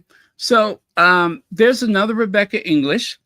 Why Catherine's sudden absence from Royal Ascot was a timely reminder of her grueling health battle and what the future holds.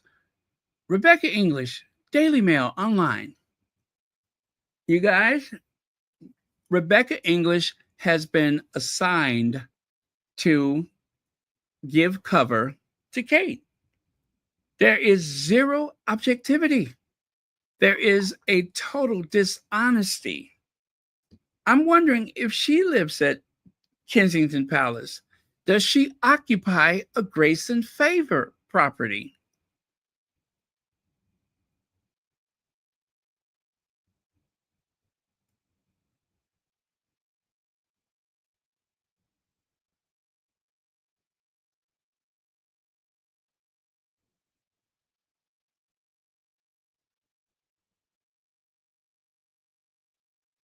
All right.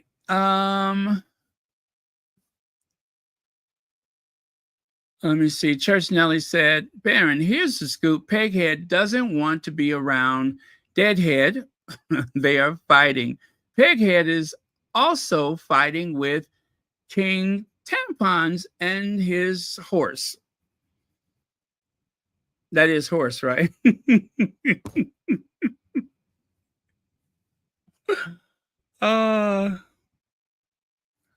Let me see. Garter Day is lunch and church service. Charles still had to go through the red box. Yes, thank you, Hazel Jones. Charles still had to go through his red box. And Leg says they are using this as a way to get more attention for the British royal family, again, while telling us about the divorce. Ring missing and separate engagements. The monarchy support is at an all-time low. Yes, thank you very much, Legs. That is important to remember, is that they are trying to make us look at the shiny object over there while the real dirt is going on just beneath our noses. Because you know what I think? I think if Kate would not have taken 172 days away from work, she would not be, well, okay, not work, but duty. She would not be married right now. I think that that was all a power play because in 2023, they kept alluding to a divorce in 2024. And some royal reporters were very clear about there being a divorce. And others, they also mentioned it, but they constantly tried to make it about Harry and Meghan, even though there was no signs that Harry and Meghan were having problems.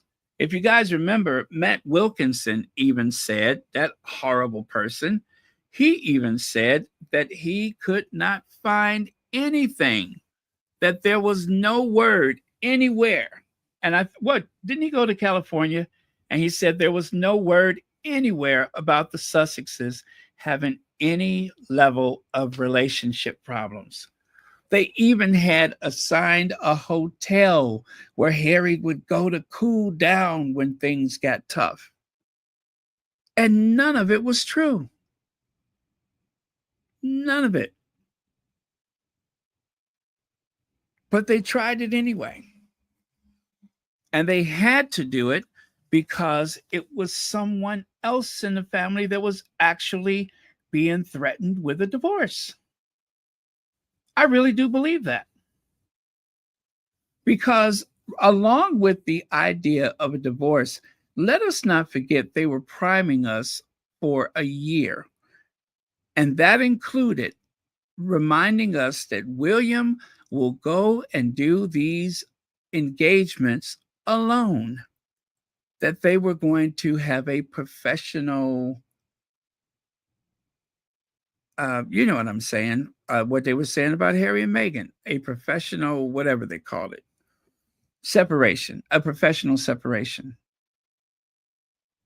And it was actually Will and Kate that had the professional separation.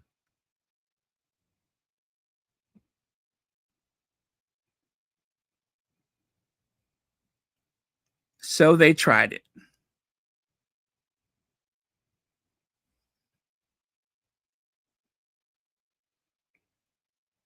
Okay, let me. Uh, they're using this as a way to get attention. Wow. Okay. Okay, I did that already. Hey, Joan Garcia and Carmen Capaya. I'm sorry, Capaya. Thank you so much for being here. Sharon Middleton, Madam F.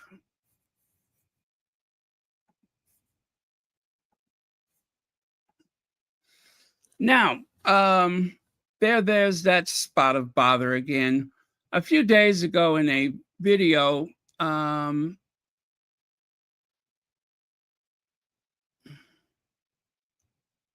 Rebecca English said KP told her that Kate didn't cancel her appearance in last minute, but instead she didn't have planned to attend. But now in the article, she's confirming that Kate actually canceled her appearance at the last minute. So KP was lying. Okay. And then at the bottom, I am Sage says stories like this actually good because are actually good because because it's going to turn more people off from the royal family when Kate, who no longer has cancer, is coddled for doing the bare minimum, whereas other cancer patients still have to work a full-time job to feed their families. There is nothing grueling about her health battle when she went on 2 ski vacations and Mystique. And she's about to go on another 3-month vacation after she attends the men's Wimbledon finals, of course. She will never miss Wimbledon. And it has been confirmed by Rebecca English that she will be there.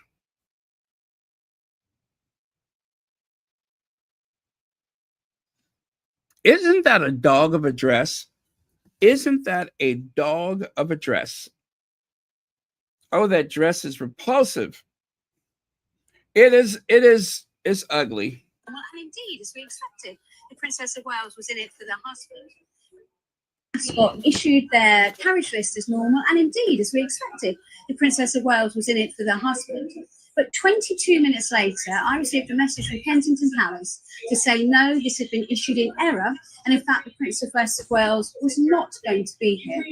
Now, they assured me straight away that there was nothing to worry about, but this was Scott issued their carriage list as normal, and indeed, as we expected, the Princess of Wales was in it for the husband. But 22 minutes later, I received a message from Kensington Palace to say no, this had been issued in error, and in fact, the Princess of Wales was not going to be here.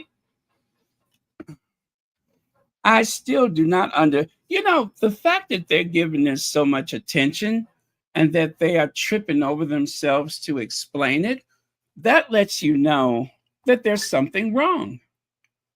And I don't mean the obvious something wrong, a health issue.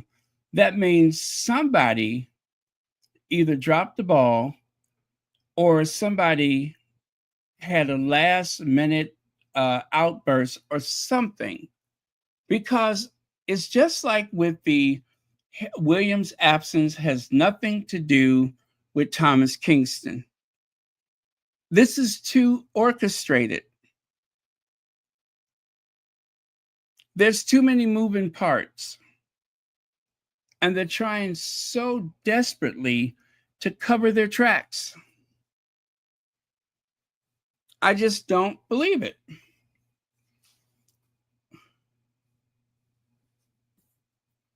Something went wrong because her mother, Kate Middleton's mother, Kate Middleton's husband, was at the Royal Ascot. So if she was ill, surely one or both of them would have stayed by her side. And that did not happen.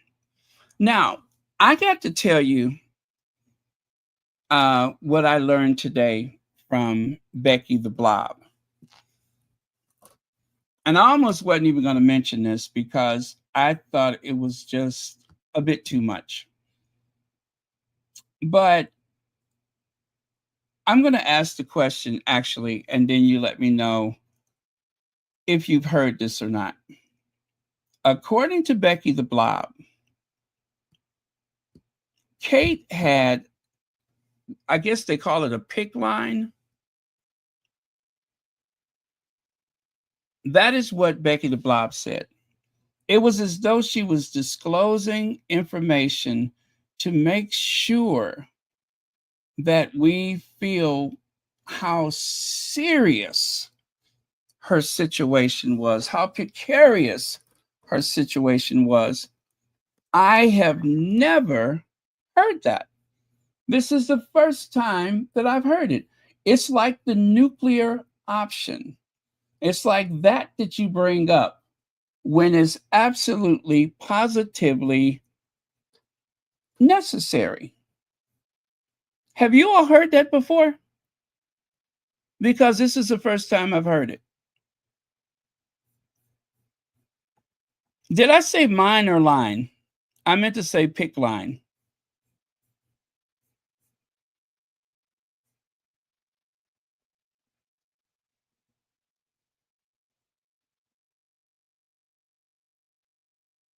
This is the first time I've heard that. It is as though it is the nuclear option. Because people are doubting, because people are questioning, we're going to have to throw this in there. And we're going to have to throw it up against the wall and see what sticks.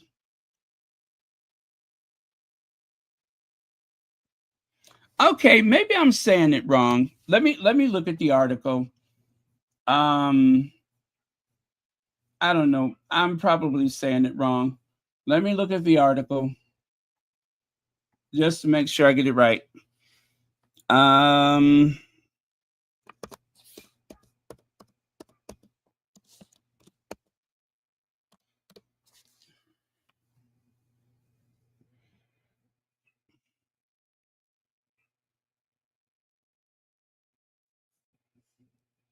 Oh my goodness. You know what?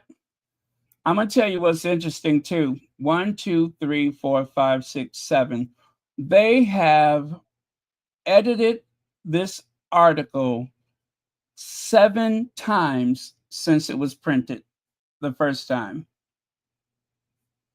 They have messed with this article 7 times, which means that something in the wording they felt they needed to change. Okay, a small device was inserted under her skin, kept in place until treatment delivered via a port. That's what I meant to say. A port through a special needle and a thin tube in vein close to heart was over several weeks later. That is the first time that we've heard that. Have you all heard this before? Have you all heard this before? Because we have been paying attention. And it's like, in order to make this work, we need to go as deep as possible. It says Catherine has herself given us occasional glimpses of her treatment entailed, which included secretive visits to the Royal Marsden Hospital in London. Let me say that again. Secretive visits to the Royal Marsden Hospital in London, where she was fitted with a semi-permanent port into her chest. This small device was inserted under the skin and kept in place until her treatment delivered via the port through a special needle and a thin tube in her vein close to her heart. Was over several weeks later. Like a lot of patients, the princess has admitted she became almost attached to this literal lifeline, which offers no cast iron guarantee of success, even if you're a royal. Even if you are a royal. It's an insight into the fear she must have felt as a young wife and mother throughout the grueling and unpredictable process. This is Rebecca English. I have previously revealed the princess was seriously unwell in run up to her surgery in the first place. Now, remember, this was not an emergency, it was a scheduled surgery. And they didn't say anything about surgery until after it was over. But yet, there was that unexplained motorcade in around, what time was it? 8:30 at night on the 28th of December. The royal motorcade headed in the direction of the hospital. On some level, I actually think this is a good reminder that she was really seriously ill last year and underwent a significant period of chemo. As anyone who has been through that experience will tell you, you can feel very unwell for a long time afterwards. It can take years to recover, one source says. Years. Funnily, she said funnily, as in funny. Funnily enough, when I wrote a piece for the Mail toward the end of the year, in which I first revealed that while she would be taking a small number of engagements throughout the first half of 2025, there was no rush to return to royal duty full time. I was leapt on by critics. Listen to this, you guys. There was no rush to return to royal duty full time. I was leapt on by critics, including those who claimed to be supporters of the princess. Nonsense, they insisted. She was in remission now. Look at her go. But as the year has clearly demonstrated, the princess has indeed adopted a slow and steady return to royal life, balancing special duties with her ongoing recovery and role as mother. We were not the ones who wrote that Kate was at the park with her children. We were not the ones who sent a body double to the farmer's market.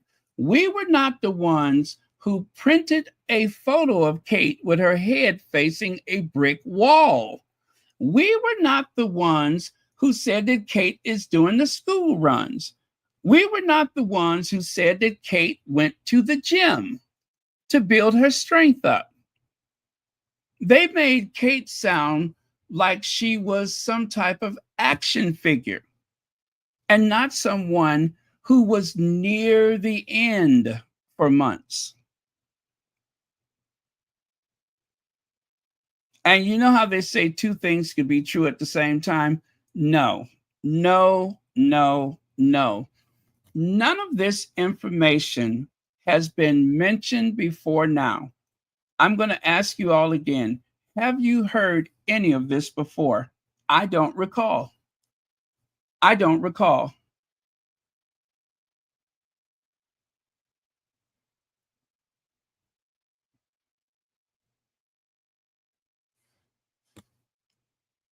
I don't recall. And we have been paying close attention. I feel like someone is complaining. There is disbelief. I don't know where it's coming from, but it seems as though there has been disbelief. And now all of a sudden that they want to share this with us. So you've heard about all of the stuff I just said. I don't recall that any place. I don't recall that any place.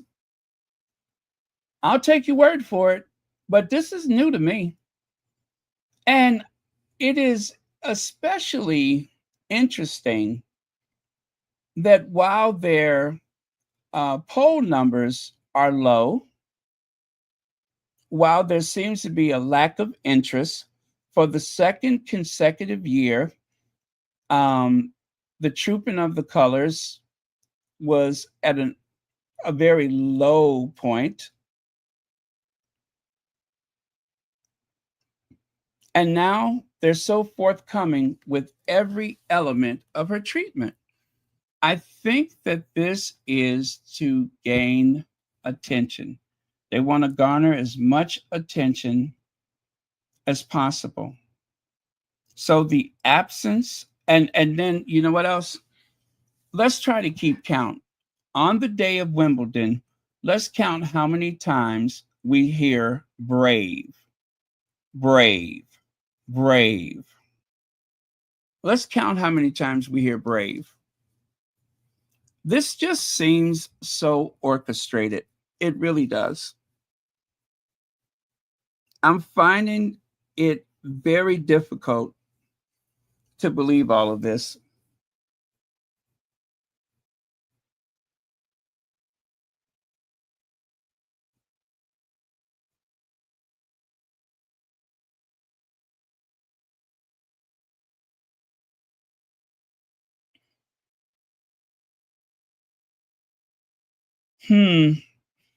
I don't know, you guys. I don't know. Why is Rebecca English looking behind instead of going forward? This is a lot of looking behind. You know what I'm saying? It is. I'm trying to choose my words carefully here, but it just seems to me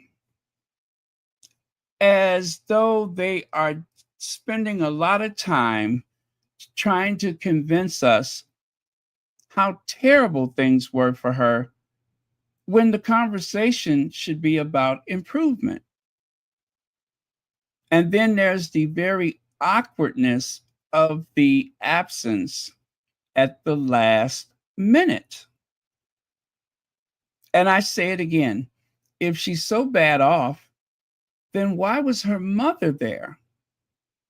Why was her mother at Wimbledon, at the what do you call it, the Royal Ascot, as though her presence would be a boost to the nation?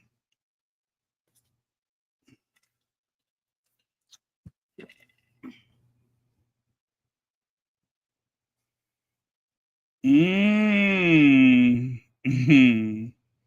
Mm-hmm. Mm-hmm. Mm-hmm. This just this is the first time, and it's so specific. That's what I find so hard to believe. They did not want to share what type of surgery she had. They say that someone tried to pinch her medical records, right? And now all of a sudden, we're hearing about ports and PICC lines and stents and jaws of life or whatever. We're hearing about all kinds of stuff. I've never heard any of this before. And it seems as though it has been curated for a response so that we will feel sorry. Now, with everything that Meghan has gone through, the loss of an unborn child, a mental health emergency while she was still over there. And there was not an ounce of sympathy for her. These people piled up on her like a cheap suit. They were all over Meghan like a cheap suit. These very same people calling everything into question. And even now, they don't care about Meghan's mental health. They do everything that they can on a daily basis to compromise Meghan's mental health and to try and destroy her spirit.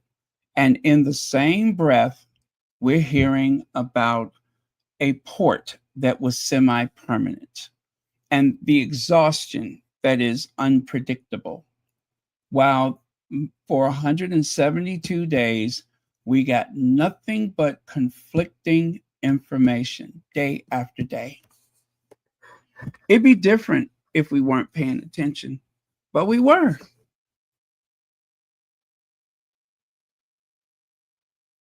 Whoever went to the farmer's market stormed out of that place like they stole something. Whoever was in that farmer's market moved out of there at such a fast pace, almost skipping.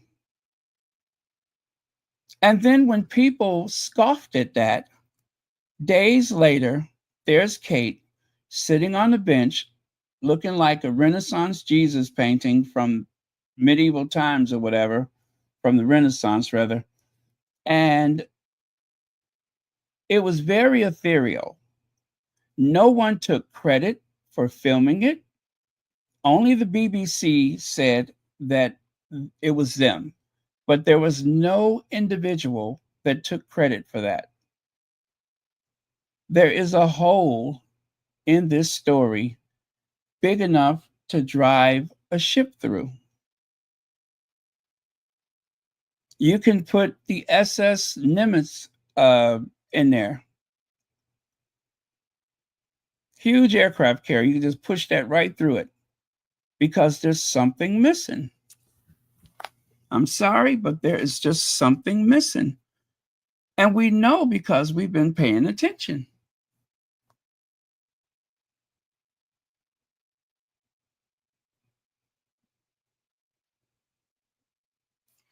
Yeah, not this much detail. It's as though they're trying to convince us, as though they're trying to sell us. It was so important for Rebecca English to get on camera and look directly into our faces and tell us that it was a big mix-up and a misunderstanding. And then the next day, she's telling us about how terribly ill she was. And there's no guarantees that the woman who went skiing twice and went to the island of Mystique once, if she is exhausted, is there any if she is exhausted, is there any reason we should wonder? Should we even wonder? Do we dare ask the question, why are you so tired? I think we know. It was 2 ski trips and the Isle of Mystique.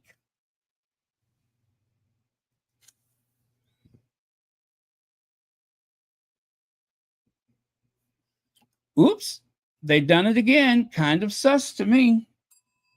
Thank you, Melinda Farmer. And let's see, words do matter. Skiing near the end with a port. They are describing QE2's treatment. Ooh.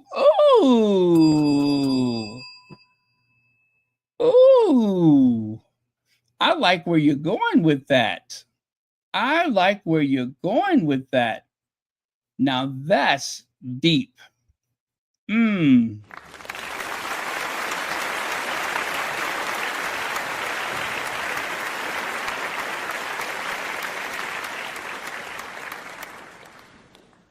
Okay. Okay, that's what's up. You guys, I promise you, I had no idea that we'd be on this long, but I just, you know how we are about this topic and all of its inconsistencies, and there are so many of them. So let me see if I can just kind of push through this because this is too long. Nolathando, Niandeni, hello to you too. Thank you so much for being here. Yeah, TMCD. I kind of think that if this was a thing, I would remember it. If this was a thing, I would remember it. As a matter of fact, if these details were shared before, I think more people would believe it. But this is the first I've heard of these details.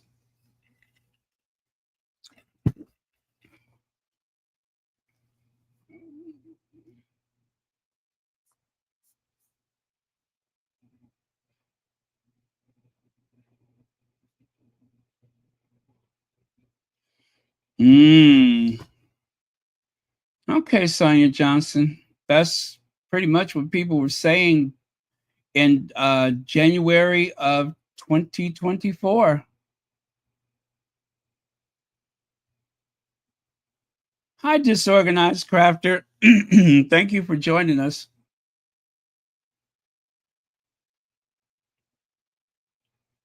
Okay. Anastasia. Okay. Here's the thing.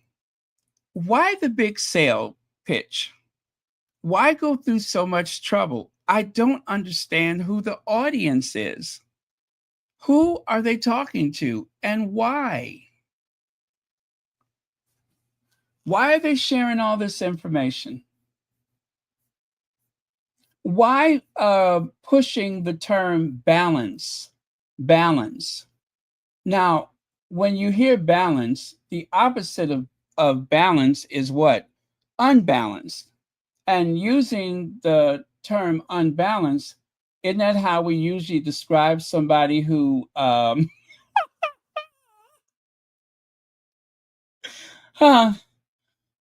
Isn't that how we usually apply the term unbalanced?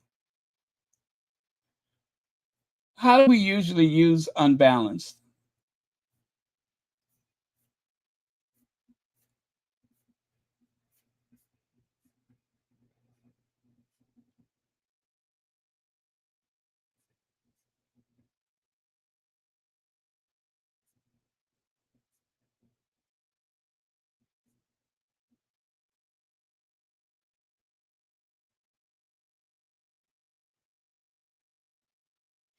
Okay, I told you there is, and that was the earlier version of the article. I'm looking at the newer one after they done some editing, and I'm trying to see what's different.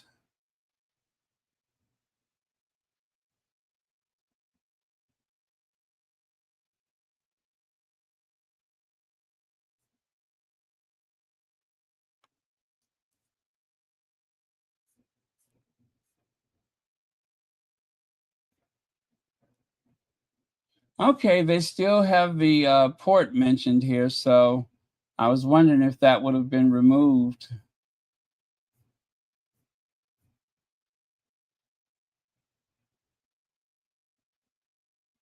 Royal aides insist the original list had been issued in error, but their explanation did little to halt speculations as to why, not least because it was clear that Ascot had at some point been told she planned to be there. It's as though they're covering something. It's as though they're covering something. And for what it's worth, it may not be so.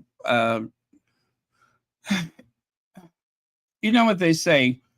the cover up is usually worse than the crime. Maybe there was no crime of, moral or otherwise legal, but they just felt a need to go hard with this idea that I'm not even sure what they're trying to cover up, though. I don't even know why they feel the need to give out all this information. Very strange. Very strange. But you know what? Who was that just said that Kate's about to take a 3-month vacation? She will go to the Wimbledon and then we won't see her until the fall. We won't see her until the fall. And we all know the royals take their vacation. It starts in June, early July, and then they don't come back until September?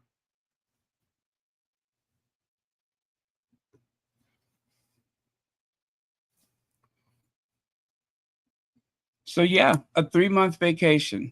Then they'll come back, work like hell for like a week or two, and then they'll take off again. They have breaks inside of the breaks. Okay, Celibacy says, Mel, remember when QE2 told then Kate Middleton to get a job? Celibacy wrote an article referencing an article from the Daily Mail. Those of us who have been following the saga of Kate Middleton from the beginning are very familiar with all of the pre-marriage lure.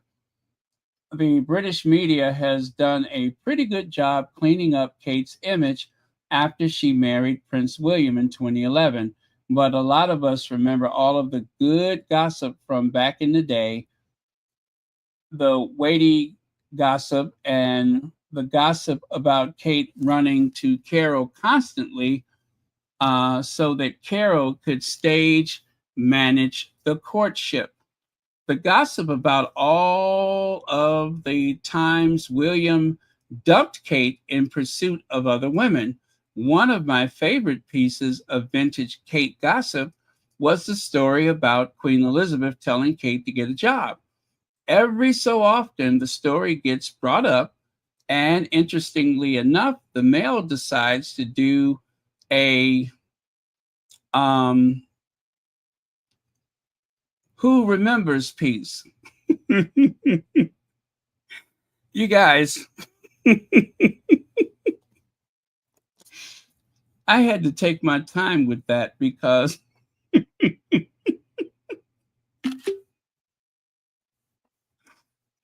I wasn't sure. Well, I'll show it to you.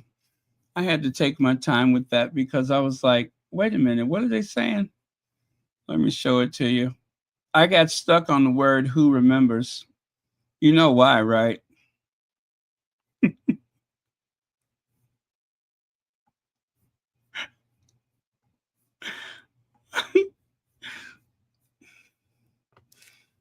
You see, look at the bottom there. Hashtag who remembers.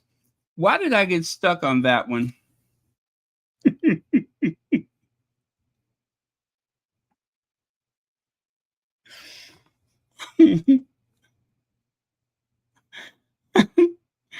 Why did I get stuck?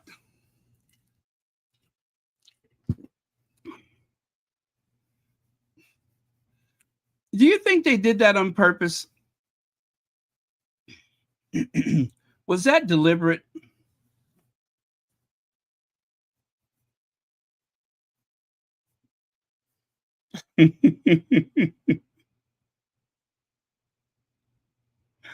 Really, they ought to be more careful. Hashtag, and I just took a deep breath and then I was like, wait a minute.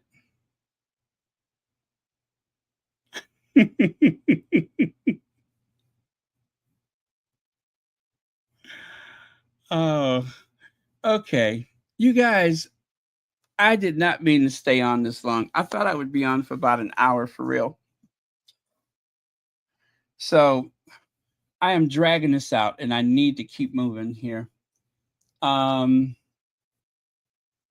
So in my opinion, this is Celovic's words. In my opinion, oh, wait a minute. One of those pop-up ads just covered it up. Oh, Lord. Now I can't not see it. I mean, this thing literally just covered, oh, it covered up the article. Okay, in my opinion, oh, wait, come on, get off of there.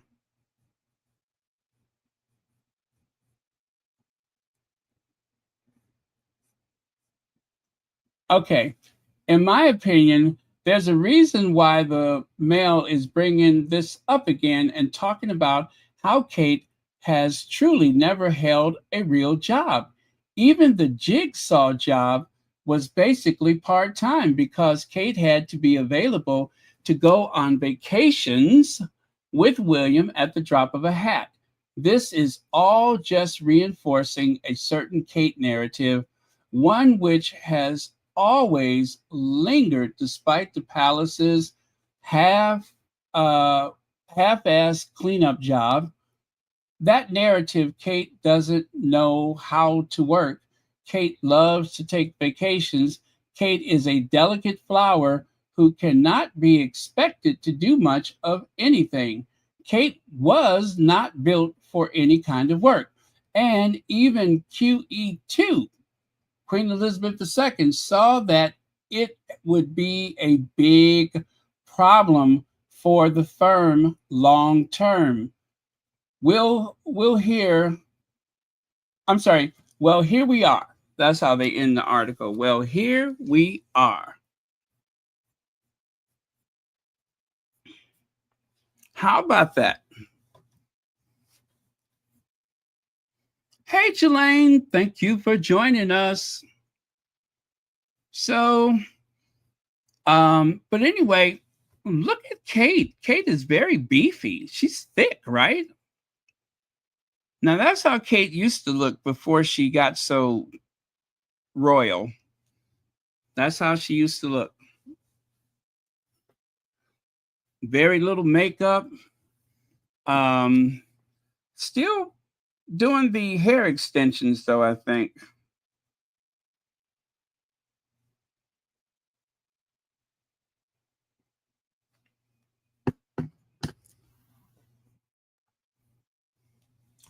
You guys, I think I owe you an apology.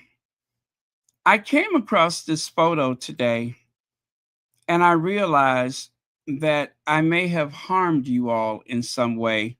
And when I say you all, I mean people who watch Royal Sussex on a flat screen smart TV, especially if you have a 72-inch screen. I owe you my deepest apology. I did not realize the impact of my work until I saw this picture. Now, someone sent it to me a while ago, and I guess I totally forgot about it. So here is my pledge today, is that I will try to use smaller, scaled down versions of certain people's image so not to cause madness to ensue, so not to strain the optic nerve, right? And Lord knows I don't want to sever the optic nerve. So I'm going to be very judicious in my use of certain images of the royal family because some of you all are on late and you have to sleep. And how easy can you sleep when, you know how when you look at a bright light and then you close your eyes and the shape is still kind of burned into your retina? Well, same principle here. I mean, you close your eyes and it's like she's still looking at you, right? So I am going to pledge today that I will limit my use of certain images so to help you all get a good night's sleep, or so you won't be distracted in some way, form, or fashion. Yeah. Now I see what it looks like. I mean, I just could not imagine sitting across the room and as big as a billboard, as big as the Hollywood sign, there but for the grace of God goes the Queen Consort. Yeah. So again, 1,000 apologies. I was foolish and I have been paid out for my folly. Yes.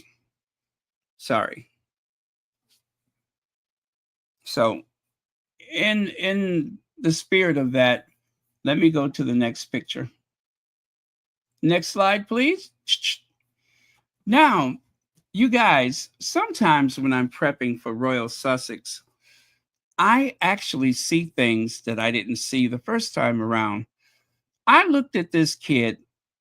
You see the kid right behind Camilla, the one closest to her, walking behind her? His eyes seem to be fixed on Camilla's shoes.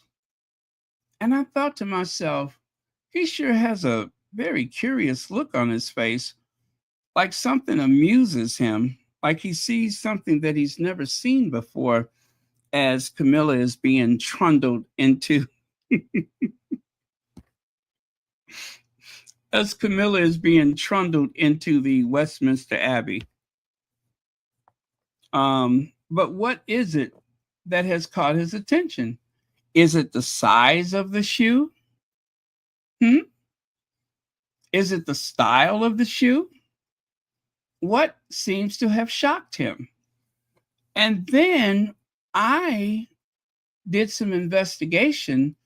Apparently, he didn't notice that Camilla has all of her shoes custom made because of a podiatric condition that she has. That is what he was staring at. I guess everybody else, thank you, Bunny Rose. I guess everybody else was too polite to make reference to it. But he clocked it. He clocked it. And I guess it was, he couldn't stop looking. I think the curiosity got the better of him. Even during the coronation, you see him, he can't stop looking. He's like, what the?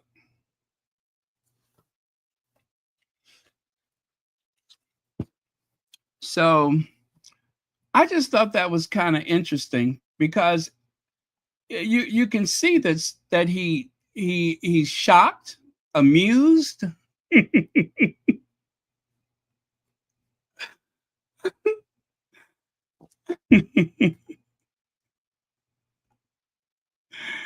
And well, anyway, I guess that most people who watched on television just did not notice these very unusual shoes that the Queen Consort is wearing, but obviously the kid noticed it, and maybe a few other people were just too, I guess, polite to say something.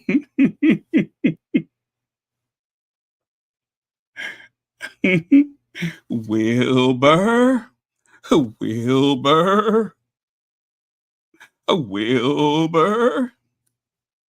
So yeah, that's so awkward, isn't it? Poor kid. Poor kid. Well, at least he'll have something to tell his grandchildren. Back in my day, I worked very closely with the royal family. I even walked Camilla, the Queen Consort. Yes, the one that was on the phone call. I walked her into Westminster Abbey for her coronation, I did. And I noticed that's when I first realized she's not like any other Queen Consort. Hell, she's not even human. So, I know. I don't have nothing else better to do I?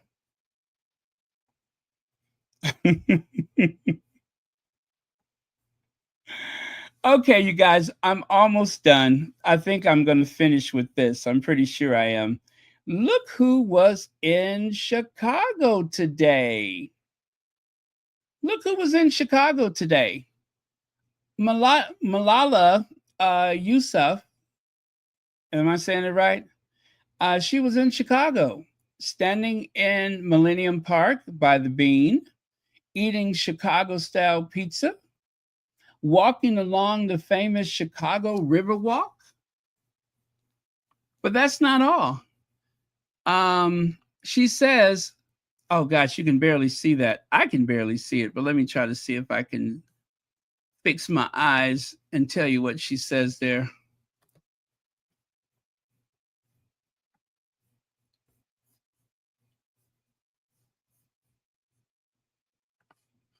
Okay, she says, I spent this weekend in Chicago for the very first time and absolutely loved it.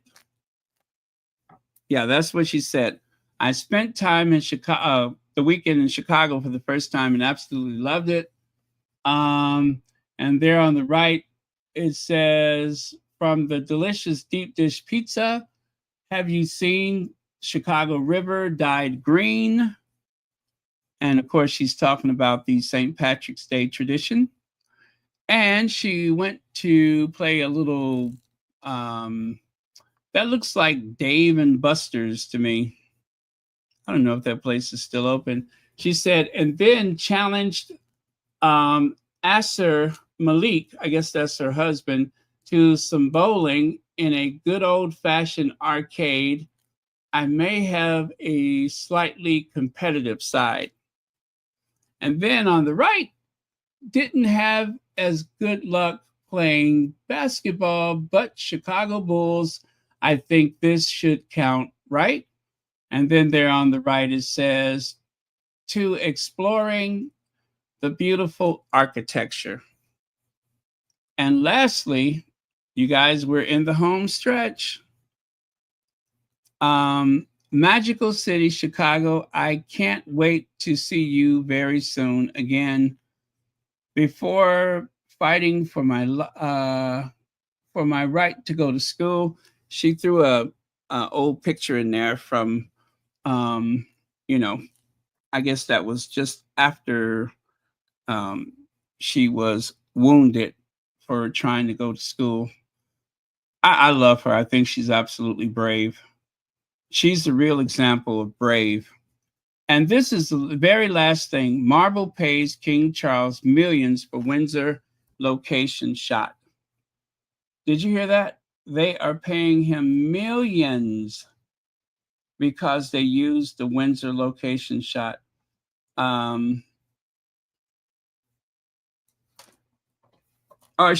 Location shoot.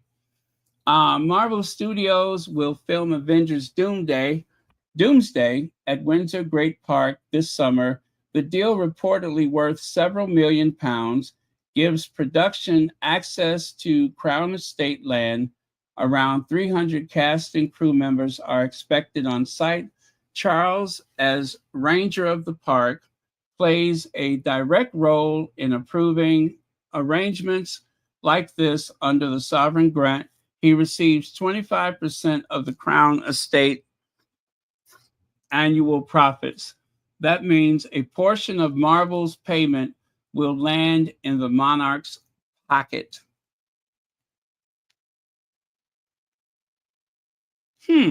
So there you go. All right, you guys, I am done. Thank you so much for watching Royal Sussex. Thank you, moderators, for keeping this a safe space. And let's hope we can come on again early tomorrow. I had so much fun, and I really do miss some of you all that are unable to stay up so late.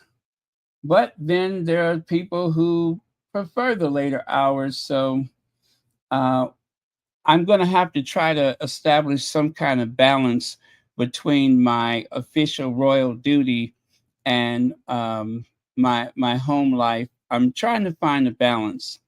Balance is very important.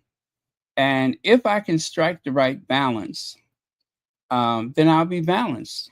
Because the opposite of balanced is I say the opposite of balance is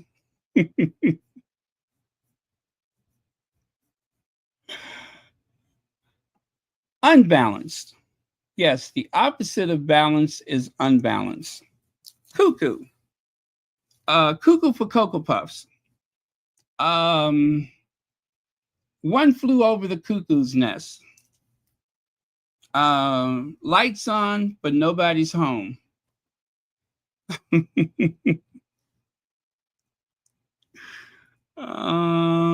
What's the other one?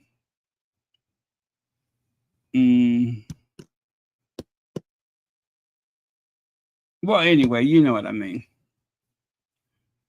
All right.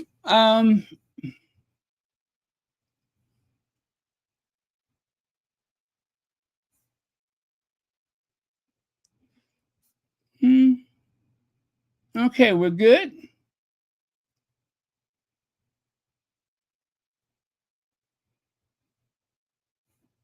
Right?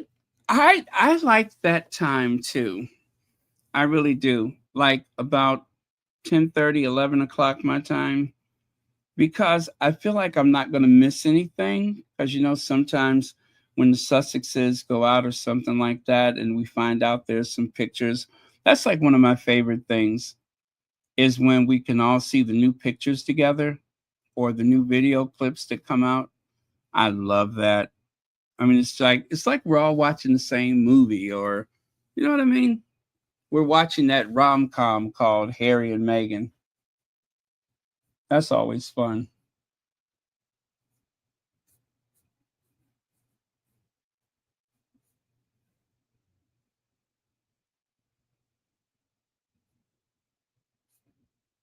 Well, thank you, everyone. And if there is any truth, and I say if there is any truth to what Becky the Blob was saying, then of course we all wish her the best, Kate, with whatever's going on with her, whether it's above the collarbone or someplace else, wherever the illness is, whatever type of illness. Oh, hard to get the words out, but you know what I'm trying to say.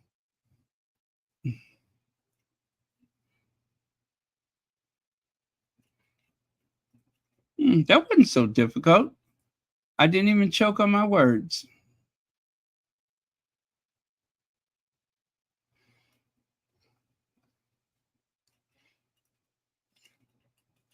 What's that, Sonia Johnson? You ain't ready yet, huh? Well, I mean, we don't hate anybody. We're loving people, and we just want what's best for the Sussexes. We want them to have the ability to live in peace without being set upon by the tabloids and the what do you call it? The courtiers and such. That's all.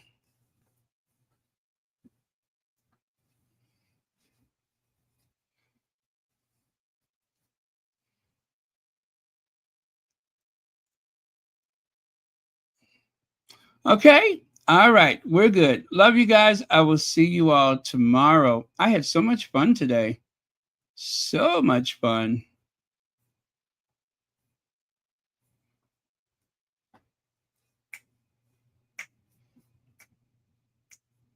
Cheers.